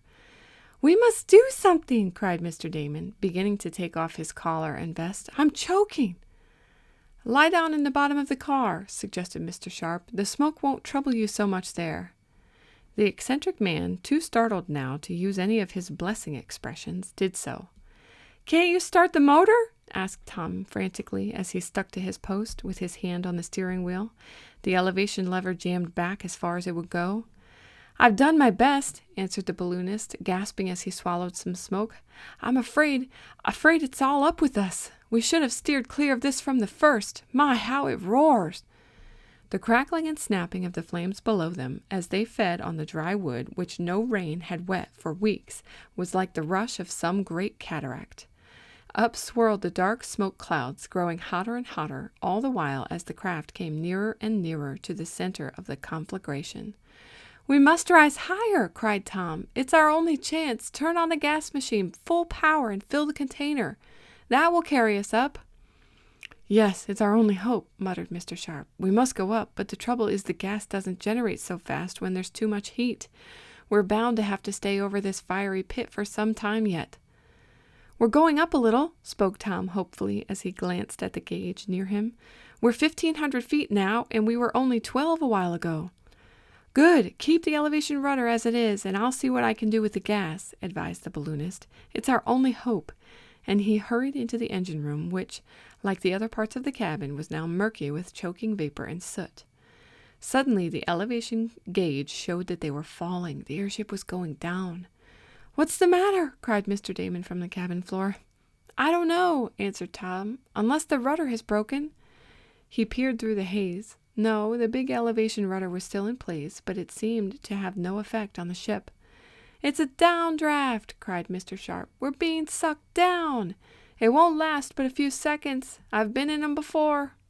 He seemed to have guessed rightly, for the next instant the airship was shooting upward again, and relief came to the aeronauts, though it was not much, for the heat was almost unbearable, and they had taken off nearly all of their clothing.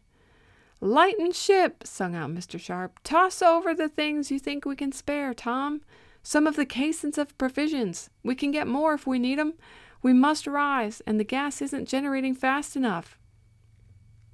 There was no need for the young inventor at the steering wheel now, for the craft simply could not be guided. It was swirled about, now this way, now that, by the currents of heated air. At times it would rise a considerable distance, only to be pulled down again, and, just before Tom began to toss overboard some boxes of food, it seemed that the end had come, for the craft went down so low that the upward leaping tongues of the flame almost reached the lower frame. "I'll help you," gasped Mr. Damon, and while he and Tom tossed from the cabin windows some of their stores, Mr. Sharp was frantically endeavoring to make the gas generate faster. It was slow work, but with the lightening of their ship, their situation improved. Slowly, so slowly that it seemed an age, the elevation pointer went higher and higher on the dial. 1,600 feet, sung out Tom, pausing for a look at the gauge. "That's the best yet." The heat was felt less now, and every minute was improving their situation. Slowly the hand moved. The gas was being made in larger quantities now that the heat was less. 10 minutes more of agony, and their danger was over. They were still above the burning area, but sufficiently high so that only stray wisps of smoke enveloped them. "Whew! But that was the worst ever!" cried Tom, as he sank exhausted on a bench and wiped his perspiring face. "We sure were in a bad way." I should say so, agreed Mr. Sharp. And if we don't get a breeze, we may have to stay here for some time. Why, can't you get the motor to work yet? Asked Mr. Damon. Bless my gaiters, but I'm all in, as the boys say. I'll have another try at the machine now, replied Mr. Sharp. Probably it will work now, after we're out of danger without the aid of it. His guess proved correct, for in a few minutes, with the aid of Tom, the motor started, and the propellers revolved, and the Red Cloud was sent swiftly out of the fire zone. Now we'd better take account of ourselves, our provisions, and the ship, said Mr. Sharp, when they had flown about 20 miles and were much refreshed by the cooler atmosphere. I don't believe the craft is damaged any, except some of the braces may be warped by the heat. As for the provisions, you threw over a lot, didn't you, Tom? Well, I had to. Yes, I guess you did. Well, we'll make a landing. Do you think it will be safe? Asked Mr. Damon anxiously. We might be fired upon again.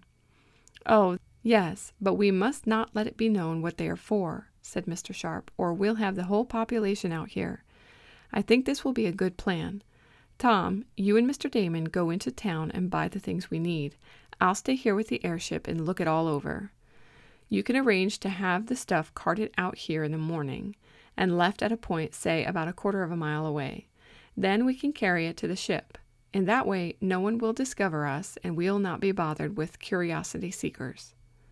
This was voted a good idea, and when the landing had been made and a hasty examination showed that the ship had suffered no great damages from the passage over the fire, the young inventor and Mr. Damon started off. They soon found a good road leading to town and tramped along it in the early evening. The few persons they met paid little attention to them, save to bow in a friendly fashion and occasionally wish them good evening. I wonder where we are? Asked Tom as they hurried along. In some southern town, to judge by the voices of the people and the number of colored individuals we've met, answered Mr. Damon. Let's ask, suggested Tom. No, if you do, they'll know we're strangers, and they might ask a lot of questions. Oh, I guess if it's a small place, they'll know we're strangers soon enough, commented Tom. But when we get to the village itself, we can read the name on the store windows. A few minutes later found them in the midst of a typical southern town. It was Burno, North Carolina, according to the signs they saw. Here's a restaurant, called Tom as they passed a neat-appearing one. Let's go inside and get some supper before we buy our supplies. Good, exclaimed Mr. Damon. Bless my flapjacks, but I'm beginning to feel hungry. The eating place was a good one, and Tom's predictions about their being taken for strangers was verified, for no sooner had they given their orders than the pretty white girl who waited at the table remarked, I reckon y'all from the north, aren't you? She smiled as she spoke, and Tom smiled back as he acknowledged it. Have you a newspaper I could look at? He asked. I guess I can find one, went on the girl. I reckon y'all from New York. New Yorkers are so desperate bent on reading the news. Her tones were almost like those of a colored person. Yes, we're from a part of New York, was Tom's reply. When a newspaper was brought to him, after they had nearly finished their meal, the young inventor rapidly scanned the pages. Something on the front sheet, under a heading of big black type, caught his eye. He started as he read it.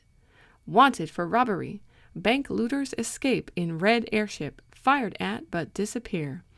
Great Jehoshaphat! Exclaimed Tom in a low voice. What on earth can this mean? What? Inquired Mr. Damon. Has anything happened? Happened? I should say there had, was the answer. Why, we're accused of having robbed the Shopton Bank of $75,000 the night before we left, and to have taken it away in the Red Cloud. There's a general alarm out for us. Why, this is awful. It's preposterous, burst out Mr. Damon. I'll have my lawyer sue this paper. Bless my stocks and bonds, Hush, not so loud, cautioned Tom, for the pretty waitress was watching them curiously. Here, read this, and then we'll decide what to do. But one thing is certain, we must go back to Shopton at once to clear ourselves of this accusation. Ha! Murmured Mr. Damon as he read the article rapidly. Now I know why they fired at us. They hope to bring us down, capture us, and get the $5,000 reward. Chapter 18. Back for Vindication. Tom glanced around the restaurant. There were few persons in it save himself and Mr. Damon. The pretty waitress was still regarding the two curiously. We ought to take that paper along with us to show Mr. Sharp, said Tom in a low voice to his friend. I haven't had time to take it all in myself yet. Let's go. I've had enough to eat, haven't you?" "Yes, my appetite is gone now." As they arose to pay their checks, the girl advanced. "Can you tell me where I can get a copy of this paper?" asked Tom as he laid down a generous tip on the table for the girl. Her eyes opened rather wide. "Y'all are forgetting some of your money," she said in her broad southern tones. Tom thought her the prettiest girl he'd ever seen, excepting Mary Nestor. "Oh, that's for you," replied the young inventor. "It's a tip. Aren't you in the habit of getting them down here?" "Not very often, thank y'all. But what did y'all ask about that paper?" "I asked where I could get a copy of it. There is something in it that interests me." "Yes, and I reckon I knows what it is," exclaimed the girl. "It's about that airship with the robbers in it." "How do you know?" inquired Tom quickly, as he tried to seem cool, though he felt the hot blood mounting to his cheeks. "Oh, I saw y'all reading it. Everybody down here is crazy about it. We all think the ship is coming down this way because it says the robbers was intended to start south before they robbed that bank. I wish I could collect that $5,000, and if I could see that airship, I wouldn't work no more in the seating place. What do y'all reckon that airship looks like?" And the girl gazed intently at Tom and Mr. Damon. "Why, bless my—" began the eccentric man, but Tom broke in hurriedly. "Oh, I guess it looks like most any other airship," for he feared that if his companion used any of his odd expressions he might be recognized, since our hero had not had time to read the article in the paper through, and was not sure whether or not a description of himself, Mr. Damon, and Mr. Sharp was given. "Well, I sure wish I could collect that reward," went on the girl. "Everybody is on the lookout. Y'all ain't seen the airship, have y'all?" "Where can we get a paper like this?" asked Tom again, not wanting to answer such a leading question. "Why, y'all are sure welcome to that one," was the reply. "I guess I can afford to give it to y'all after the generous way y'all been behaving to me. Take it and welcome. But are y'all sure you're done eating? You left lots." "Oh, we had enough," replied Tom hurriedly. His sole aim now was to get away, to consult with Mr. Sharp, and he needed the paper to learn further details of the astonishing news. He and his friends accused of looting the bank and taking away $75,000 in the airship? It was incredible. A reward of $5,000 offered for their capture? They might be arrested at any minute, yet they could not go on without buying some provisions. What were they to do? Once outside the restaurant, Mr. Damon and Tom walked swiftly on. They came to a corner where there was a street lamp, and there the young inventor paused to scan the paper again. It was the copy of a journal published in the nearby county seat, and contained quite a full account of the affair. The story was told of how the bank had been broken into, the vault rifled, and the money taken. The first clue, it said, was given by a youth named Andy Fogger, who had seen a former acquaintance hanging around the bank with burglar tools. Tom recognized the description of himself as the former acquaintance, but he could not understand the rest. "Burglar tools? I wonder how Andy could say that," he asked Mr. Damon. "Wait until we get back and we'll ask John Sharp," suggested his companion. "This is very strange. I'm going to sue someone for spreading false reports about me. Bless my ledgers! Why, I have money on deposit in that bank. To think that I would rob it!" "Poor Dad," murmured Tom. "This must be hard for him. But what about ordering food? Maybe if we just buy any, they will trail us, find the airship, and capture it. I don't want to be arrested, even if I am innocent, and I certainly don't want the airship to fall into the hands of the police. They might damage it." "We must go see Mr. Sharp," declared Mr. Damon, and back to where the Red Cloud was concealed they went. To say that the balloonist was astonished is putting it mildly. He was even more excited than was Mr. Damon. "Wait until I get a hold of that Andy Fogger," he cried. "I'll make him sweat for this. I see he's already laid claim to the reward," he added, reading further along in the article. "He thinks he has put the police on our trail." "So he seems to have done," added Tom. "The whole country has been notified to look out for us, the paper says. We're likely to be fired upon whenever we pass over a city or a town." "Then we'll have to avoid them," declared the balloonist. "But we must go back," declared Tom. "Of course, back to be vindicated. We'll have to give up our trip. My, but this is a surprise." "I don't see what makes Andy say he saw me with burglar tools," commented Tom with a puzzled air. Mr. Sharp thought for a moment, and then he exclaimed, "It was a bag of tools I sent you after. The long wrenches, the pliers, and the bracing bits. You, of course, cried Tom. I remember now. The bag dropped and opened, and Andy and Sam saw the tools. But the idea of taking them for burglar tools? Well, I suppose the burglars, whoever they were, did use tools similar to those to break open the vault, put in Mr. Damon. Andy probably thought he was a smart lad to put the police on our track. I'll put him on the track when I return, declared Mr. Sharp. Well, now, what's to be done? We have to get food, suggested Tom. Yes, but I think we can manage that. I've been looking over the ship, as best I could in the dark. It seems to be all right. We can start early in the morning without anyone around here knowing we paid their town a visit. You and Mr. Damon go back to town, Tom, and order some stuff. Have the man leave it by the roadside early tomorrow morning. Tell him it's for some travelers who will stop and pick it up. Pay him well and tell him to keep quiet, as it's for a racing party. That's true enough. We're going to race home to vindicate our reputations. I think that will be all right. The man may get suspicious, said Mr. Damon. I hope not, answered the balloonist. We've got to take a chance anyhow. The plan worked well, however, the storekeeper promising to have the supplies on hand at the time and place mentioned. He winked as Tom asked him to keep quiet about it. Oh, I know you automobile fellers, he said with a laugh. You want to get some grub on the fly so you won't have to stop and can beat the other fella. I know, for I see them automobile goggles sticking out of your pocket. Tom and Mr. Damon each had a pair to use when the wind was strong, but the young inventor had forgotten about this. They now served him a good turn, for they turned the thoughts of the storekeeper into a new channel. The lad let it go at that, and, paying for such things as he and Mr. Damon could not carry, left the store. The aeronauts passed an uneasy night. They raised their ship high in the air, anchoring it by a rope fast to a big tree, and they turned on no lights, for they did not want to betray their position. They descended before it was yet daylight, and a little later hurried to the place where the provisions were left. They found their supplies safely on hand, and, carrying them into the airship, prepared to return back to Shopton. As the ship rose high in the air, a crowd of Negro laborers passing through a distant field saw it, and at once they raised a commotion, shouting and pointing to the wonderful sight. "We're discovered!" cried Tom. "No matter," answered Mr. Sharp. "We'll soon be out of sight, and we'll fly high the rest of this trip." Tom looked down on the fast disappearing little hamlet, and he thought of the pretty girl in the restaurant. Chapter 19. Wrecked. With her nose headed north, the Red Cloud swung along through the air. Those on board were thinking of many things, but chief among them was the unjust accusation that had been made against them by an irresponsible boy, the red-haired Andy Fogger. They read the account in the paper again, seeking to learn from it new things at each perusal. "It's just a lot of circumstantial evidence, that's what it is," said Tom. "I admit it might look suspicious to anyone who didn't know us, but Andy Fogger has certainly done the most mischief by his conclusions. Burglar tools, the idea!" "I think I shall sue the bank for damages," declared Mr. Damon. "They have injured my reputation by making this accusation against me.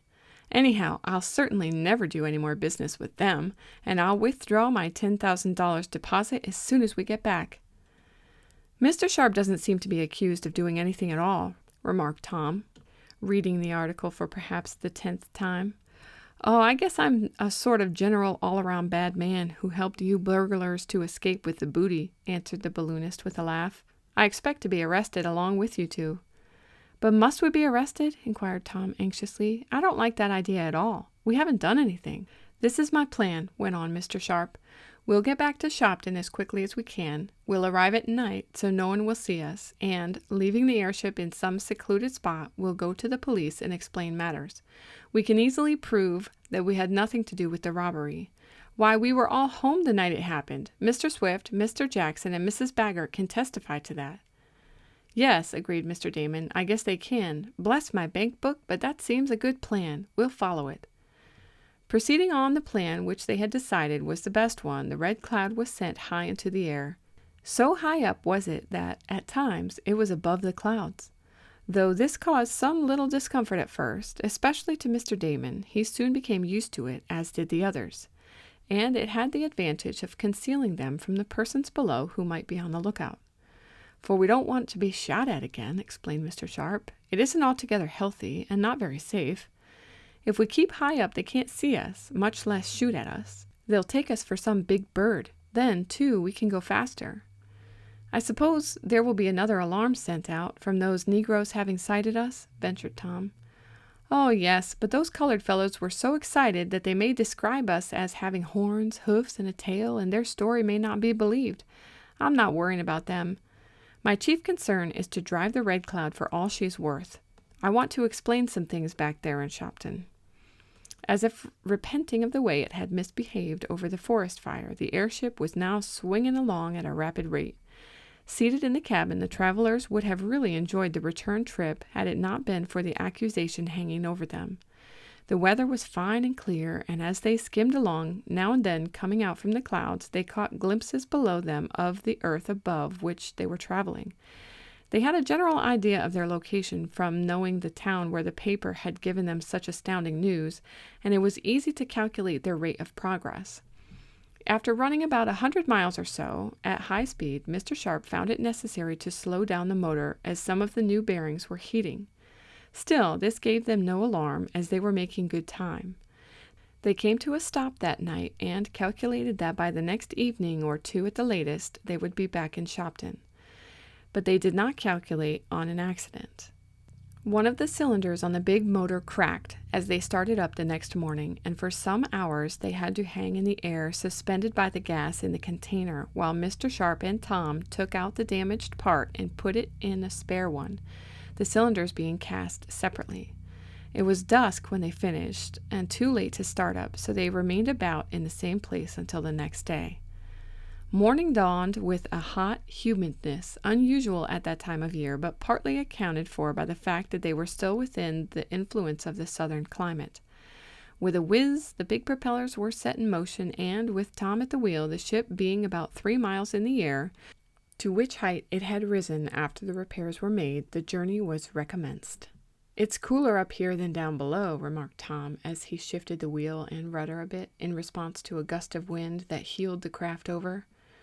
"Yes, I think we're going to have a storm," remarked Mr. Sharp, eyeing the clouds with a professional air. "We may run ahead of it, or right into it. We'll go down a bit toward night, when there's less danger of being shot."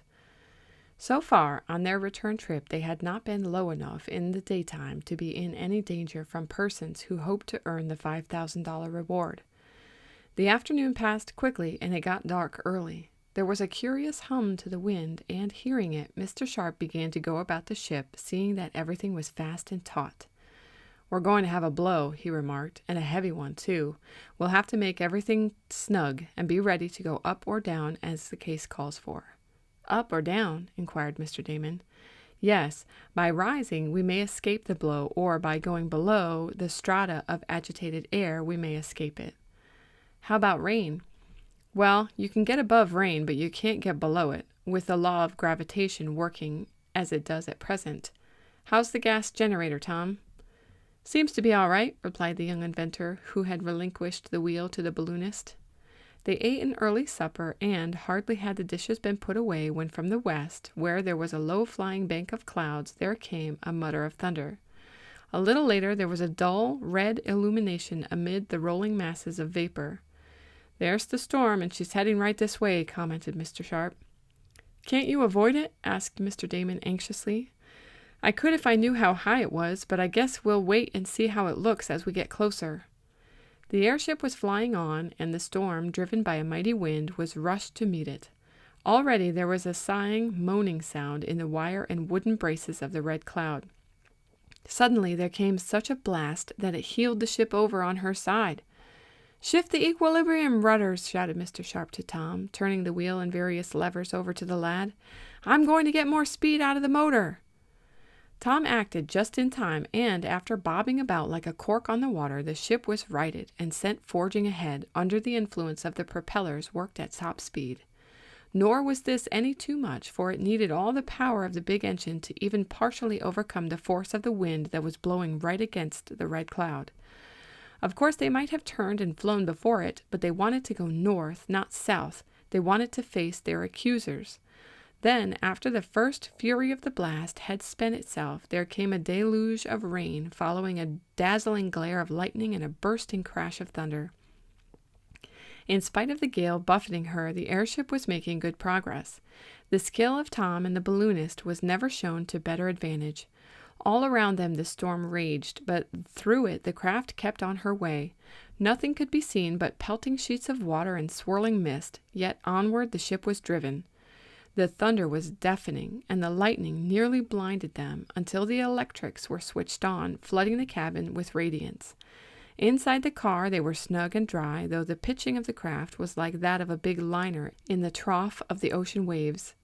"Will she weather it, do you think?" called Mr. Damon in the ear of Mr. Sharp, shouting so as to be heard above the noise of the elements and the hum of the motor. The balloonist nodded. "She's a good ship," he answered proudly. Hardly had he spoken when there came a crash louder than any that had preceded, and the flash of rosy light that accompanied it seemed to set the whole heavens on fire. At the same time there was a violent shock to the ship. "We're hit! Struck by lightning!" yelled Tom. "We're falling!" cried Mr. Damon an instant later. Mr. Sharp looked at the elevation gauge. The hand was slowly swinging around. Down, down dropped the Red Cloud. She was being roughly treated by the storm. "I'm afraid we're wrecked," said the balloonist in a low voice, scarcely audible above the roar of the tempest. Following the great crash had come a comparatively light bombardment from the sky artillery. "Use the gliding rudder, Tom," called Mr. Sharp a moment later. "We may fall, but we'll land as easily as possible." The wind, the rain, the lightning, and thunder continued. Down, down sank the ship. Its fall was somewhat checked by the rudder Tom swung into place, and by setting the planes at a different angle. The motor had been stopped, and the propellers no longer revolved. In the confusion and darkness it was not safe to run ahead, with the danger of colliding with unseen objects on the earth. They tried to peer from the windows, but could see nothing. A moment later, as they stared at each other with fear in their eyes, there came a shock. The ship trembled from end to end. "We've landed!" cried Tom as he yanked back on the levers. The airship came to a stop. "Now to see where we are," said Mr. Sharp grimly, "and how badly we are wrecked." Chapter 20. Tom Gets a Clue. Out of the cabin of the now stationary airship hurried the three travelers, out into the pelting rain which was lashed into their faces by the strong wind. Tom was the first to emerge.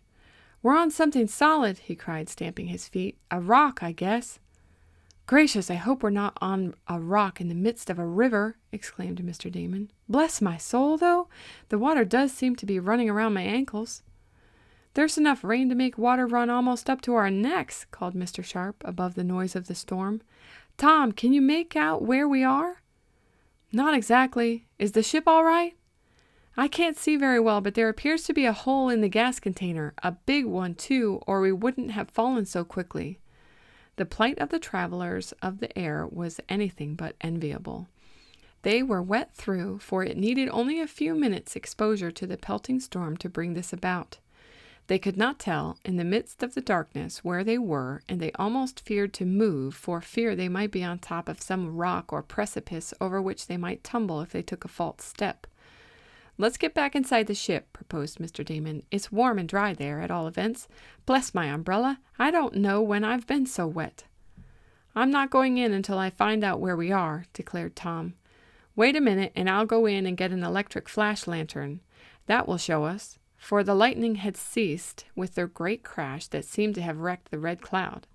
The rain still kept up, however, and there was a distant muttering of thunder, while it was so black that had not the lights in the cabin of the airship been faintly glowing, they could hardly have found the craft had they moved 10 feet away from it. Tom soon returned with a portable electric lamp operated by dry batteries. He flashed it on the surface of where they were standing and uttered exclamation. "We're on a roof!" he cried. "A roof?" repeated Mr. Damon. "Yes, the roof of some large building, and what you thought was a river is the rainwater running off it. See?" The young inventor held the light down so his companions could observe the surface of that upon which the airship rested. There was no doubt of it. They were on top of a large building. "If we're on a roof, we must be in the midst of a city," objected Mr. Damon. "But I can't see any lights around, and we would see them if we were in a city, you know." "Maybe the storm put the lights out of business?" suggested Mr. Sharp. "That often occurs." "I know of one way we can find out for certain," went on Tom. "How?" Start up our search lamp and play it all around. We can't make sure how large this roof is in the dark, and it's risky trying to trace the edges by walking around." "Yes, and it would be risky to start our searchlight going," objected Mr. Sharp. "People would see it, and there'd be a crowd up here in less than no time, storm or no storm. No, we've got to keep dark until I can see what's the matter. We must leave here before daylight." "Suppose we can't?" asked Mr. Damon. "The crowds will be sure to see us then anyhow."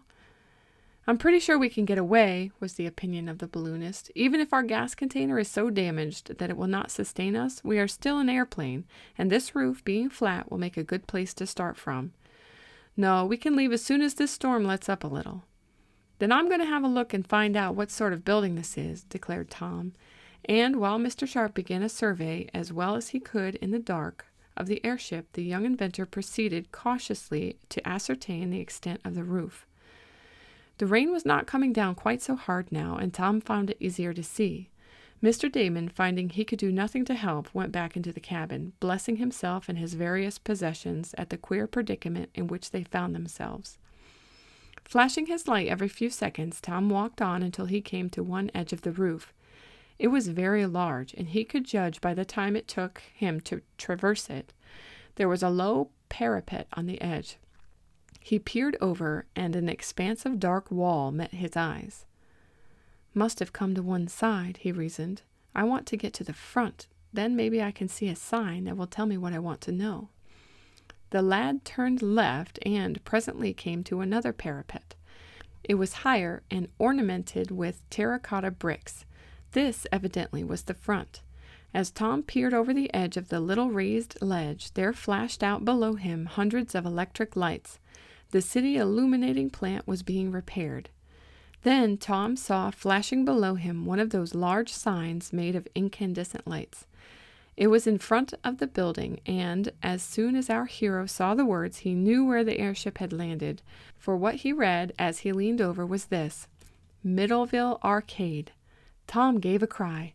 "What's the matter?" called Mr. Sharp. "I've discovered something," answered Tom, hurrying up to his friend. "We're on top of the Middleville Arcade building." "What does that mean?" "It means that we're not so very far from home and in the midst of a fairly large city, but it means more than that." "What?" demanded the balloonist, struck by an air of excitement about the lad, for, as Tom stood in the subdued glow of the lights from one of the airship's cabin windows, all the others having been darkened as the storm slackened, his eyes shone brightly. "This is the building where Anson Morse, one of the gang that robbed Dad, once had an office," went on Tom eagerly. "This was brought out at the trial, and it's the place where they used to do some of their conspiring. Maybe some of the crowd are here now laying low." "Well, if they are, we don't want anything to do with that gang," said Mr. Sharp. "We can't arrest them. Besides, I've found out that our ship is all right after all. We can proceed as soon as we like. There was only a small leak in the gas container. It was the generator machine that was put out of business by the lightning, and I've repaired it. I want to see if I can get any trace of the rascals. Maybe I could learn something from the janitor of the arcade about them. The janitor is probably here." "But why do you want to get any information about the gang?" "Because," answered Tom, and as Mr. Damon at that moment started to come from the cabin of the airship, the lad leaped forward and whispered the remainder of the sentence into the ear of the balloonist. "You don't mean it!" exclaimed Mr. Sharp in a tense whisper. Tom nodded vigorously. "But how can you enter the building?" asked the other. "You can't drop over the edge." "Down the scuttle," answered Tom. "There must be one on the roof, for they have to come up here at times. We can force the lock if necessary. I want to enter the building and see where Morse had his office." "All right, go ahead. I'll engage Mr. Damon here so he won't follow you. It will be great news for him. Go ahead." Under pretense of wanting the help of the eccentric man in completing the repairs he had started, Mr. Sharp took Mr. Damon back into the cabin. Tom, getting a big screwdriver from the outside toolbox, approached the scuttle on the roof. He could see it looming up in the semi-darkness, a sort of box covering a stairway that led down into the building. The door was locked, but Tom forced it and felt justified. A few minutes later, cautiously flashing his light, almost like a burglar, he thought, he was prowling around the corridors of the office structure. Was it deserted? That was what he wanted to know. He knew the office Morse had formerly occupied was 2 floors from the top. Tom descended the staircase, trying to think up some excuse to offer in case he met the watchman or janitor, but he encountered no one. As he reached the floor where he knew Morse and his gang were wont to assemble, he paused and listened. At first he heard nothing. Then, as the sound of the storm became less, he fancied he heard the murmur of voices. "Suppose it should be of some of them," whispered Tom. He went forward, pausing at almost every other step to listen. The voices became louder. Tom was now nearly at the office where Morse had once had his quarters. Now he could see it, and his heart gave a great thump as he noticed that the place was lighted. The lad could read the name on the door, Industrial Development Company. That was the name of a fake concern headed by Morse. As our hero looked, he saw the shadows of 2 men thrown on the ground glass. "Someone's in there," he whispered to himself. He could now hear the voices much plainer. They came from the room, but the lad could not distinguish them as belonging to any of the gang with whom he had come in contact and who had escaped from jail. The low murmur went on for several seconds. The listener could make out no words. Suddenly the low, even mumble was broken. Someone cried out, "There's got to be a divvy soon. There's no use letting Morse hold that whole 75,000 any longer. I'm going to get what's coming to me, or—" "Hush!" someone else cried. "Be quiet." "No, I won't. I want my share. I've waited long enough. If I don't get what's coming to me inside of a week, I'll go to Shagman myself and make Morse whack up. I helped on the job, and I want my money." "Will you be quiet?" pleaded another, and at that instant Tom heard someone's hand on the knob. The door opened a crack, letting out a pencil of light. The men were evidently coming out. The young inventor did not wait to hear more. He had a clue now, and, running on tiptoes, he made his way to the staircase and out of the scuttle on the roof. Chapter 21. On the Trail. "What's the matter, Tom?" asked Mr. Sharp as the lad came hurrying along the roof, having taken the precaution to fasten the scuttle door as well as he could. "You seem excited." "So would you if you had heard what I did." "What? You don't mean that some of the gang is down there?" "Yes, and what's more, I'm on the trail of the thieves who robbed the Shopton Bank of the $75,000. "No, you don't mean it." "I certainly do." "Then we better tell Mr. Damon. He's in the cabin." "Of course I'll tell him. He's as much concerned as I am. He wants to be vindicated. Isn't it great luck, though?" "But you haven't landed the men yet. Do you mean to say that the same gang, the Happy Harry crowd, robbed the bank?" "I think so from what I heard, but come inside and I'll tell you all about it." "Suppose we start the ship first. It's ready to run. There wasn't as much the matter with it as I feared. The storm is over now, and we'll be safer up in the air than on this roof. Did you get all the information you could?" "As I dared to. The men were coming out, so I had to run. They were quarreling, and when that happens among thieves—" "Why, honest men get their dues. Everyone knows that proverb," interrupted Mr. Damon, again emerging from the cabin. "But bless my quotation marks, I should think you'd have something better to do than stand there talking proverbs." "We have," replied Mr. Sharp quickly. "We're going to start the ship, and then we have some news for you. Tom, you take the steering wheel, and I'll start the gas machine. We'll rise to some distance before starting the propellers, and then we won't create any excitement." "But what news are you going to tell me?" asked Mr. Damon. "Bless my very existence, but you get me all excited, and then you won't gratify my curiosity." "In a little while we will," responded Mr. Sharp. "Lively now, Tom. Someone may see this airship on top of the building, as it's getting so much lighter now after the storm." The outburst of the elements was almost over, and Tom, taking another look over the edge of the roof, could see persons moving about in the street below. The storm clouds were passing, and a faint haze showed where a moon would soon make its appearance, thus disclosing the craft so oddly perched upon the roof. There was need of haste. Fortunately, the Red Cloud could be sent aloft without the use of the propellers, for the gas would serve to lift her. It had been found that lightning had struck the big red aluminum container, but the shock had been a comparatively slight one, and, as the tank was insulated from the rest of the ship, no danger resulted to the occupants. A rent was made in 2 or 3 of the gas compartments, but the others remained intact, and when an increased pressure of the vapor was used, the ship was almost as buoyant as before. Into the cabin the 3 travelers hurried, dripping water at every step, for there was no time to change clothes. Then, with Tom and Mr. Sharp managing the machinery, the craft slowly rose. It was well that they had started, for when a few hundred feet above the roof, the moon suddenly shone from behind a bank of clouds and would most certainly have revealed their position to persons in the street. As it was, several were attracted by the sight of some great object in the air. They called the attention of others to it, but by the time glasses and telescopes had been brought to bear, the red cloud was far away. "Dry clothes now, some hot drinks, and then Tom will tell us his secret," remarked Mr. Sharp, and with the great ship swaying high above the city of Middleville, Tom told what he had heard in the office building. "They are the thieves who looted the bank and caused us to be unjustly accused," he finished. "If we can capture them, we'll get the reward and turn a neat trick on Andy Fogger and his cronies." "But how can you capture them?" asked Mr. Damon. "You don't know where they are." "Perhaps not where Morse and the men who have the money are, but I have a plan. It's this. We'll go to some quiet place, leave the airship, and then inform the authorities of our suspicions. They can come here and arrest the men who still seem to be hanging out in Morse's office. Then we can get on the trail of this Shagman, who seems to be the person in authority this time, though I never heard of him before. He seems to have the money, according to what one of the men in the office said, and he's the man we want." "Shagman!" exclaimed Mr. Damon. "Yes, Shagman. The fellow I heard talking said he'd go to Shagman and make Morse whack up.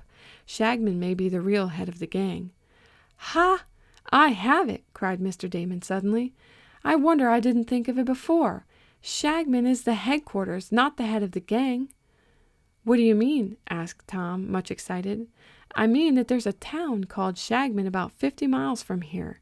That's what the fellow in the office meant. He's going to the town of Shagman and make Morse whack up. That's where Morse is. That's where the gang is hiding. That's where the money is. Hurrah, Tom! We're on the trail!"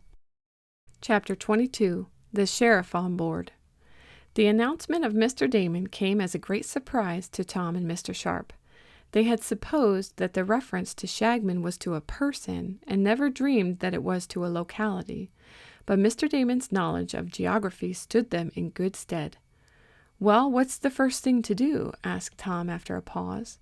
"The first thing would be to go to Shagman, or close to it, I should say," remarked Mr. Sharp. "In what direction is it, Mr. Damon?"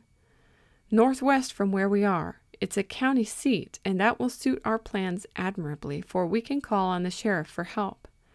"That is, if we locate the gang," put in Tom. "I fancy it will be no easy job, though. How are we going to go about it?" "Let's first get to Shagman," suggested the balloonist. "We'll select some quiet spot for a landing and then talk matters over. We may stumble on the gang just as you did, Tom, on the men in this office." "No such good luck, I'm afraid." "Well, I think we'll all be better for a little sleep," declared the eccentric man. "Bless my eyelids, but I'm tired out." As there was no necessity for standing watch, when the airship was so high up as to be almost invisible, they all turned in, and were soon sleeping soundly, though Tom had hard work at first to compose himself, for he was excited at the prospect of capturing the scoundrels, recovering the money for the bank, and clearing his good name as well as those of his friends. In the morning, careful calculations were made to enable the travelers to tell when they had reached a point directly over a small city of Shagman, and, with the skill of the veteran balloonist to aid them, this was accomplished.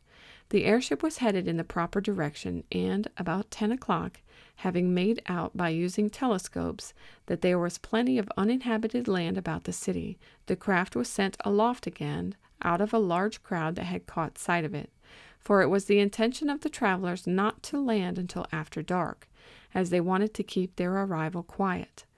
There were 2 reasons for this. One was that the whole country was eager to arrest them, to claim the reward offered by the bank, and they did not want this to happen. The other reason was that they wanted to go quietly into town, tell the sheriff their story, and enlist his aid. All that day the red cloud consorted with the masses of fleecy vapor several miles above the earth, a position being maintained, as nearly as could be judged by instruments, over a patch of woodland where Mr. Sharp had decided to land, as there were several large clearings in it. Back and forth above the clouds, out of sight, the airship drifted lazily to and fro, sometimes when she got too far off her course, being brought back to the right spot by the means of the propellers. It was tedious waiting, but they felt it was the only thing to do. Mr. Sharp and Tom busied themselves making adjustments to several parts of apparatus that needed it. Nothing could be done toward repairing the hole in the aluminum container until a shop or shed was reached, but the ship really did not need these repairs to enable it to be used. Mr. Damon was fretful and blessed so many things during the course of the day that there seemed to be nothing left. Dinner and supper took up some time, really good meals being served by Tom, who was temporarily acting as cook. Then they anxiously waited for darkness when they could descend. "I hope the moon isn't too bright," remarked Mr. Sharp, as he went carefully over the motor once more, for he did not want it to balk again. "If it shines too much, it will discover us." "But a little light would be a fine thing and show us a good place to land," argued Tom. Fortune seemed to favor the adventurers. There was a hazy light from the moon, which was covered by swiftly moving dark clouds. Now and then a most effective screen for the airship, as its great moving shape, viewed from the earth, resembled nothing so much as one of the clouds. They made a good landing in a little forest glade, a craft, under the skillful guidance of Mr. Sharp and Tom, coming down nicely. "Now for a trip to town to notify the sheriff," said Mr. Sharp. "Tom, I think you had better go alone. You can explain matters, and Mr. Damon and I will remain here until you come back. I should say what you had best do would be to get the sheriff to help you locate the gang of bank robbers. They're in this vicinity, and he ought to be able, with his deputies, to find them." "I'll ask him," replied Tom as he set off. It was rather a lonely walk into the city, from the woods where the airship had landed, but Tom did not mind it, and, reaching Shagman, he inquired his way to the home of the sheriff, for it was long after office hours. He heard, as he walked along the streets, many persons discussing the appearance of the airship that morning, and he was glad they had planned to land after dark, for more than one citizen was regretting that he had not had a chance to get the $5,000 reward offered for the arrest of the passengers in the Red Cloud.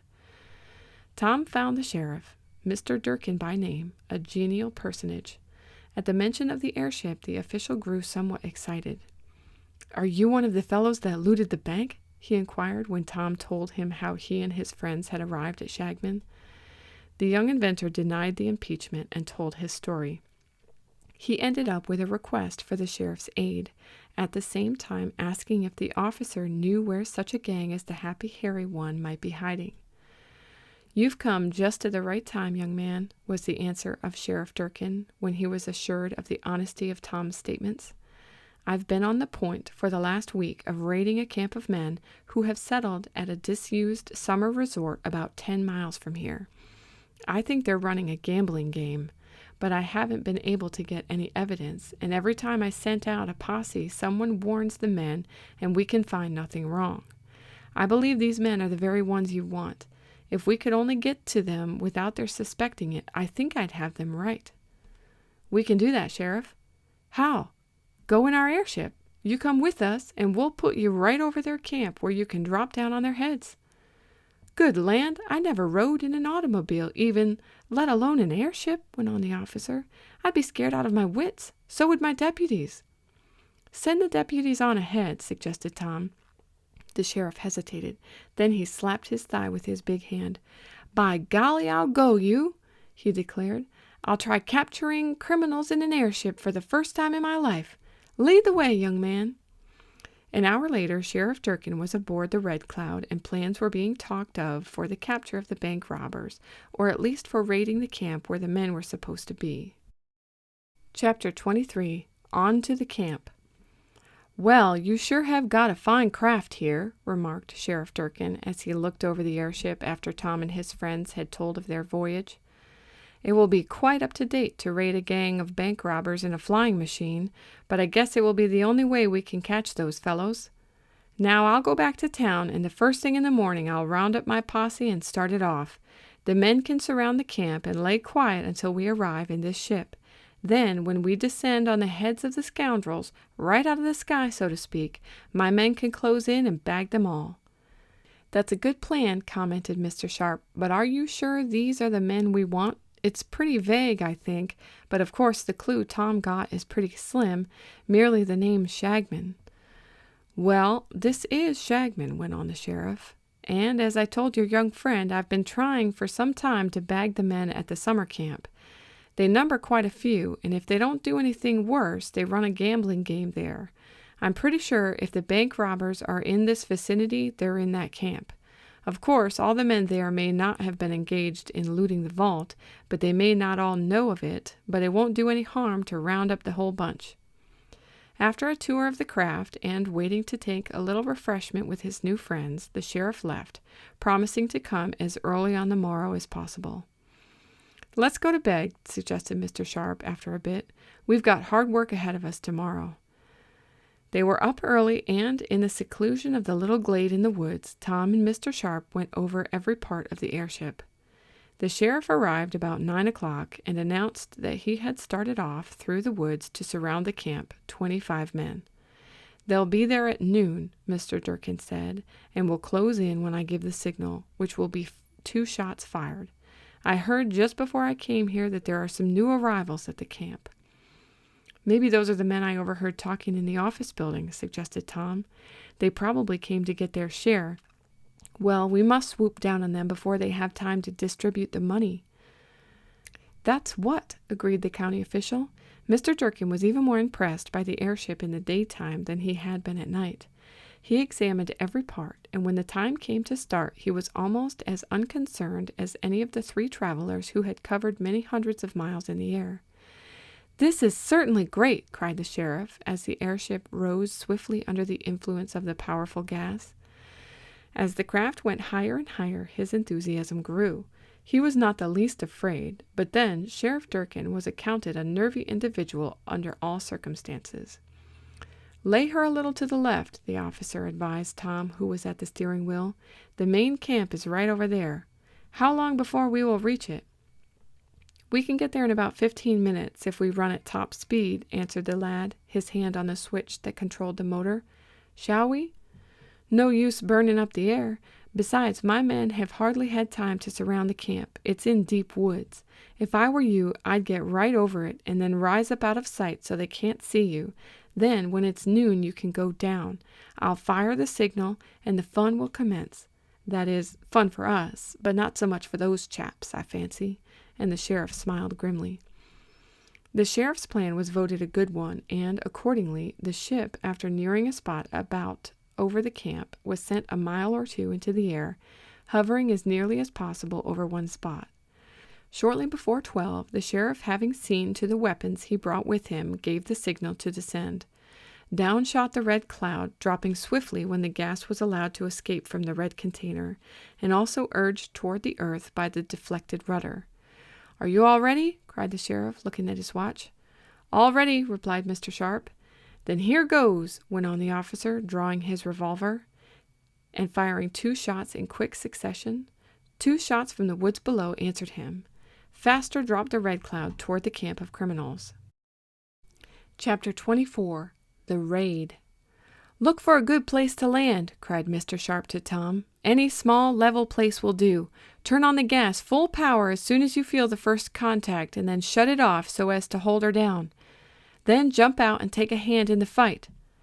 "That's right," cried the sheriff. "Fight's the word. They're breaking from cover now," he added as he looked over the side of the cabin from one of the windows. "The rascals have taken the alarm." The airship was descending toward a little glade in the woods surrounding an old picnic ground. Men, mostly of the tramp sort, could be seen running to and fro. "I hope my deputies close in promptly," murmured the sheriff. "There's a bigger bunch there than I counted on." From the appearance of the gang rushing about, it seemed as if there were at least 50 of them. Some of the fellows caught sight of the airship and, with yells, pointed upward. Nearer and nearer to the earth settled the red cloud. The criminals in the camp were running wildly about. Several squads of them darted through the woods, only to come hurriedly back, where they yelled to their companions. "Ha! My men are evidently on the job!" exclaimed the sheriff. "They are turning the rascals back!" Some of the gang were so alarmed at the sight of the great airship settling down on their camp that they could only stand and stare at it. Others were gathering sticks and stones as if for resistance, and some could be seen to have weapons. Off to one side was a small hut, rather better than the rest of the tumble-down shacks in which the tramps lived. Tom noticed this and saw several men gathered about it. One seemed familiar to the lad. He called the attention of Mr. Damon to the fellow. "Do you know him?" asked Tom eagerly. "Bless my very existence, if it isn't Anson Morse, one of the gang!" cried the eccentric man. "That's what I thought," agreed Tom. "The bank robbers are here," he added to the sheriff. "If we only recover the money, we'll be doing well," remarked Mr. Sharp.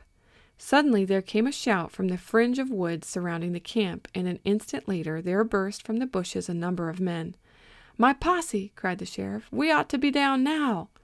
The airship was 100 feet above the ground, but Tom, opening wider the gas outlet, sent the craft more quickly down.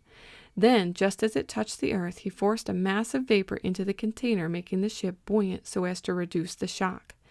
An instant later the ship was stationary. Out leaped the sheriff. "Give it to 'em, men!" he shouted. With a yell his men responded and fired a volley in the air. "Come on, Tom!" called Mr. Sharp. "We'll make for the hut where you saw Morse." "I'll come too! I'll come too!" cried Mr. Damon, rushing along as fast as he could, a seltzer bottle in either hand. Tom's chief interest was to reach the men he suspected were the bank robbers. The lad dashed through the woods toward the hut near which he had seen Morse. He and Mr. Sharp reached it about the same time. As they came in front of it, out dashed Happy Harry the tramp. He was followed by Morse and the man named Featherton. The latter carried a black valise. "Hey! Drop that!" shouted Mr. Sharp. "Drop nothing!" yelled the man. Go on," urged Morse. "Take to the woods. We'll deal with these fellows."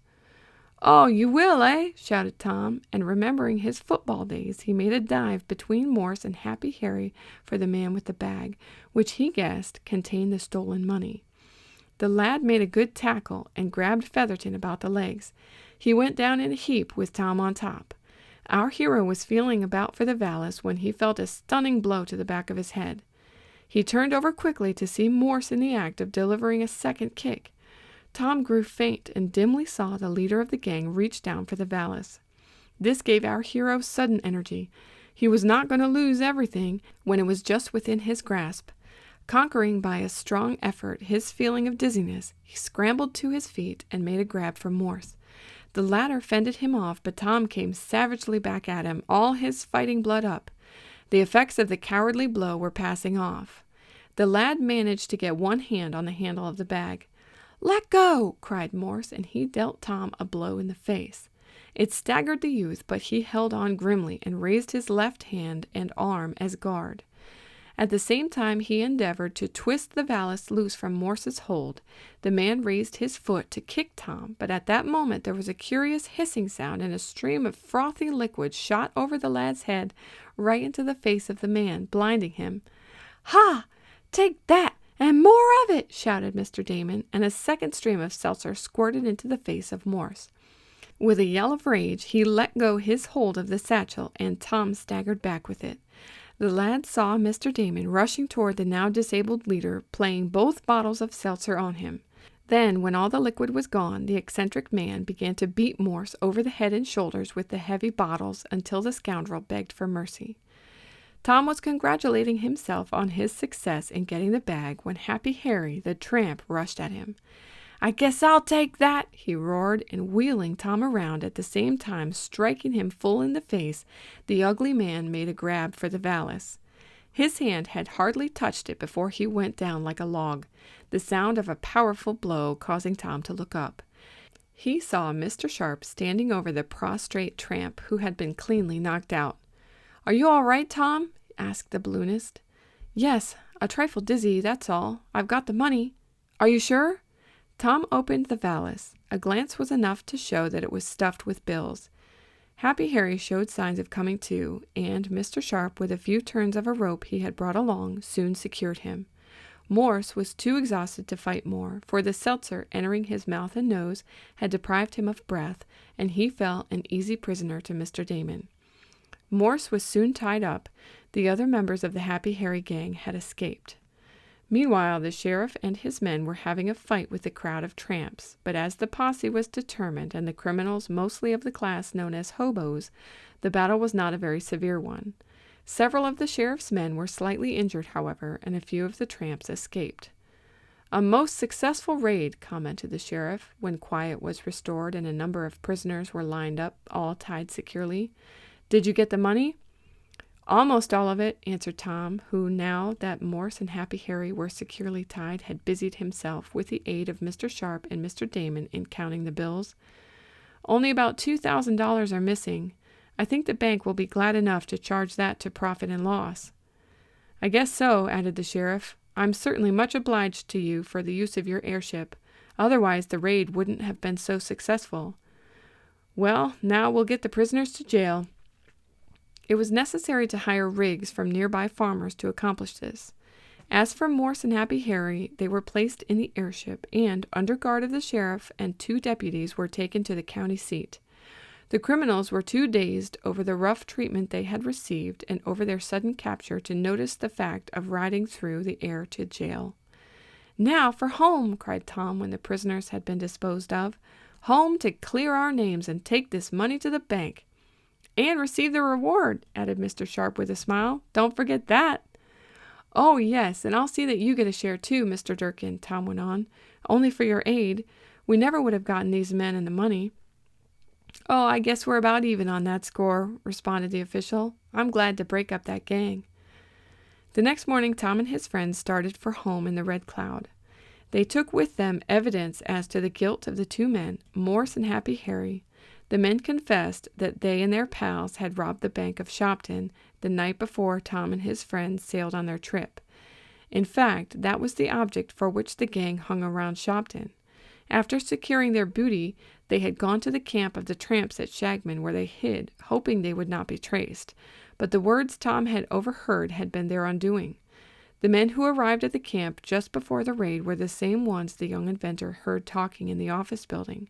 They had come to get their share of the loot, which Morse held, and with which he tried so desperately to get away. Tom's injuries were not serious and did not bother him after being treated by a physician. Chapter 25. Andy Gets His Reward. Flying swiftly through the air, the young inventor and his 2 companions were soon within sight of Shopton. As they approached the town from over the lake and a patch of woods, they attracted no attention until they were near home, and the craft settled down easily in the yard of the Swift property. That the aged inventor was glad to see his son back need not be said, and Mrs. Baggart's welcome was scarcely less warm than that of Mr. Swift. Mr. Sharp and Mr. Damon were also made to feel that their friends were glad to see them safe again. "We must go at once and see Mr. Pendergast, the bank president," declared Mr. Swift. "We must take the money to him and demand that he withdraw the offer of reward for your arrest." "Yes," agreed Tom. "I guess the reward will go to someone besides Andy Fogger." There was considerable surprise on the part of the bank clerks when our hero and his friends walked in, carrying a heavy black bag. But they could only conjecture what was in the wind, for the party was immediately closeted with the president. Mr. Pendergast was so startled that he hardly knew what to say when Tom, aided by Mr. Sharp, told his story. But the return of the money, with documents from Sheriff Durkin certifying as to the arrest of Morse and Happy Harry, soon convinced him of the truth of the account. "It's the most wonderful thing I ever heard," said the president. "Well, what are you going to do about it?" asked Mr. Damon. "You have accused Tom and myself of being thieves, and—" I apologize most humbly," exclaimed Mr. Pendergast.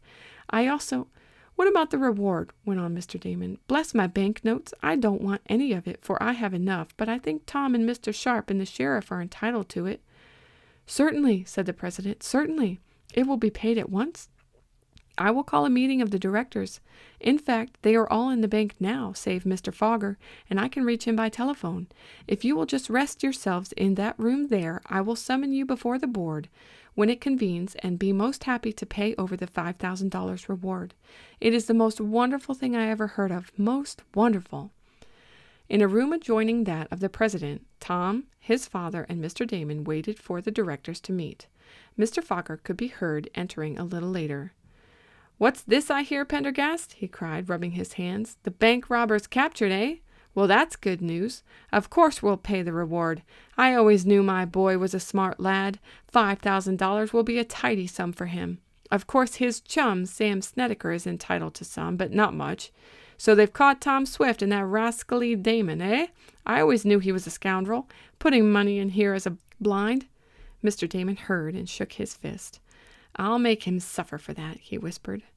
"Tom Swift arrested, eh?" went on Mr. Fogger. "I always knew he was a bad egg. Who caught them? Where are they?" "In the next room," replied Mr. Pendergast, who loved a joke almost as well as Tom did. "They may come out now," added the president, opening the door and sending Ned Newton in to summon Tom, Mr. Swift, and Mr. Damon, who filed out before the board of directors.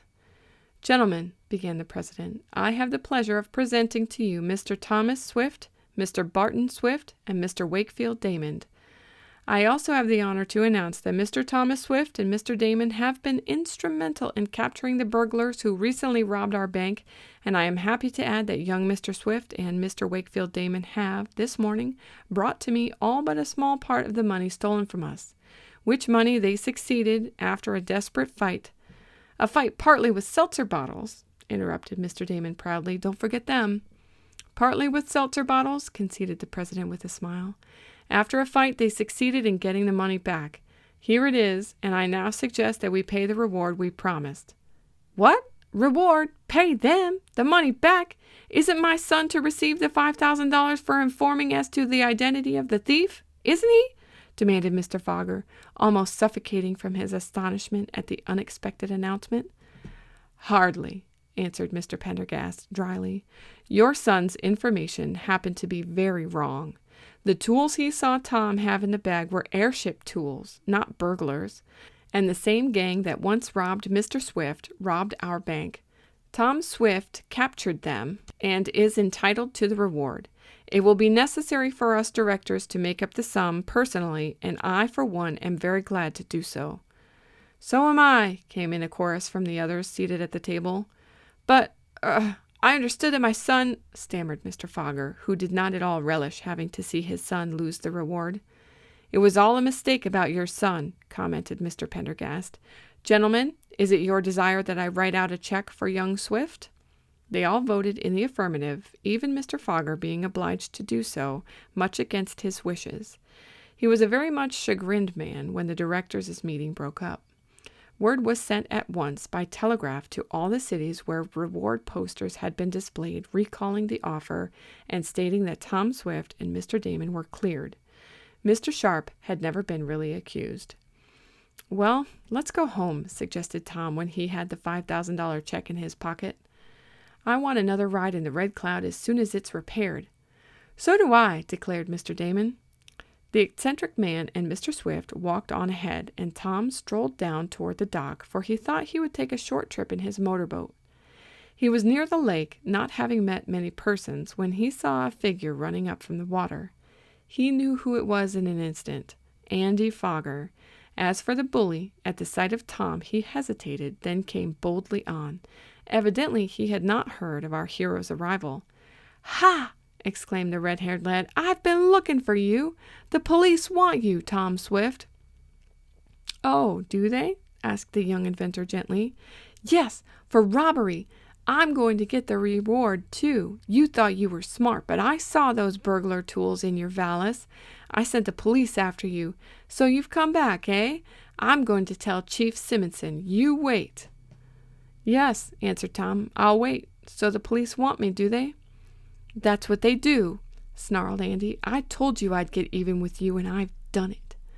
"Well," Tom burst out, unable to longer contain himself as he thought of all he had suffered at the hands of the red-haired bully, "I said I'd get even with you, but I haven't done it yet.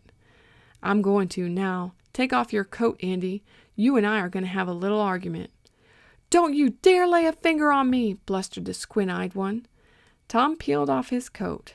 Andy, who saw that he could not escape, rushed forward and dealt the young inventor a blow on the chest. That was all Tom wanted, and the next instant he went at Andy, hammer and tongs. The bully tried to fight, but he had no chance with his antagonist, who was righteously angry and who made every blow tell. It was a sorry-looking Andy Fogger who begged for mercy a little later. Tom had no desire to administer more than a deserved reward to the bully, but perhaps he did add a little for interest. At any rate, Andy thought so. "You just wait," he cried as he limped off. "I'll make you sorry for this." "Oh, don't go any trouble on my account," said Tom gently as he put on his coat. But Andy did go to considerable trouble to be revenged on the young inventor, and whether he succeeded or not, you may learn by reading the 4th book of this series, to be called Tom Swift and His Submarine Boat, or Under the Ocean for Sunken Treasure, in which I shall relate the particulars of a voyage that was marvelous in the extreme. Tom reached home in a very pleasant frame of mind that afternoon. Things had turned out much better than he thought they would. A few weeks later, the 2 bank robbers who were found guilty were sentenced to long terms, but their companions were not captured. Tom sent Sheriff Durkin a share of the reward, and the lad invested his own share in bank stock after giving some to Mr. Sharp. Mr. Damon refused to accept any. As for Mr. Swift, once he saw matters straightened out and his son safe, he resumed his work on his prize submarine boat, his son helping him. As for Tom, he alternated his spare time between trips in the airship and his motorboat, and frequently a certain young lady from the Roxman Seminary was his companion. I think you know her by this name. Now, for a while we will take leave of Tom Swift and his friends, trusting to meet them again. The end.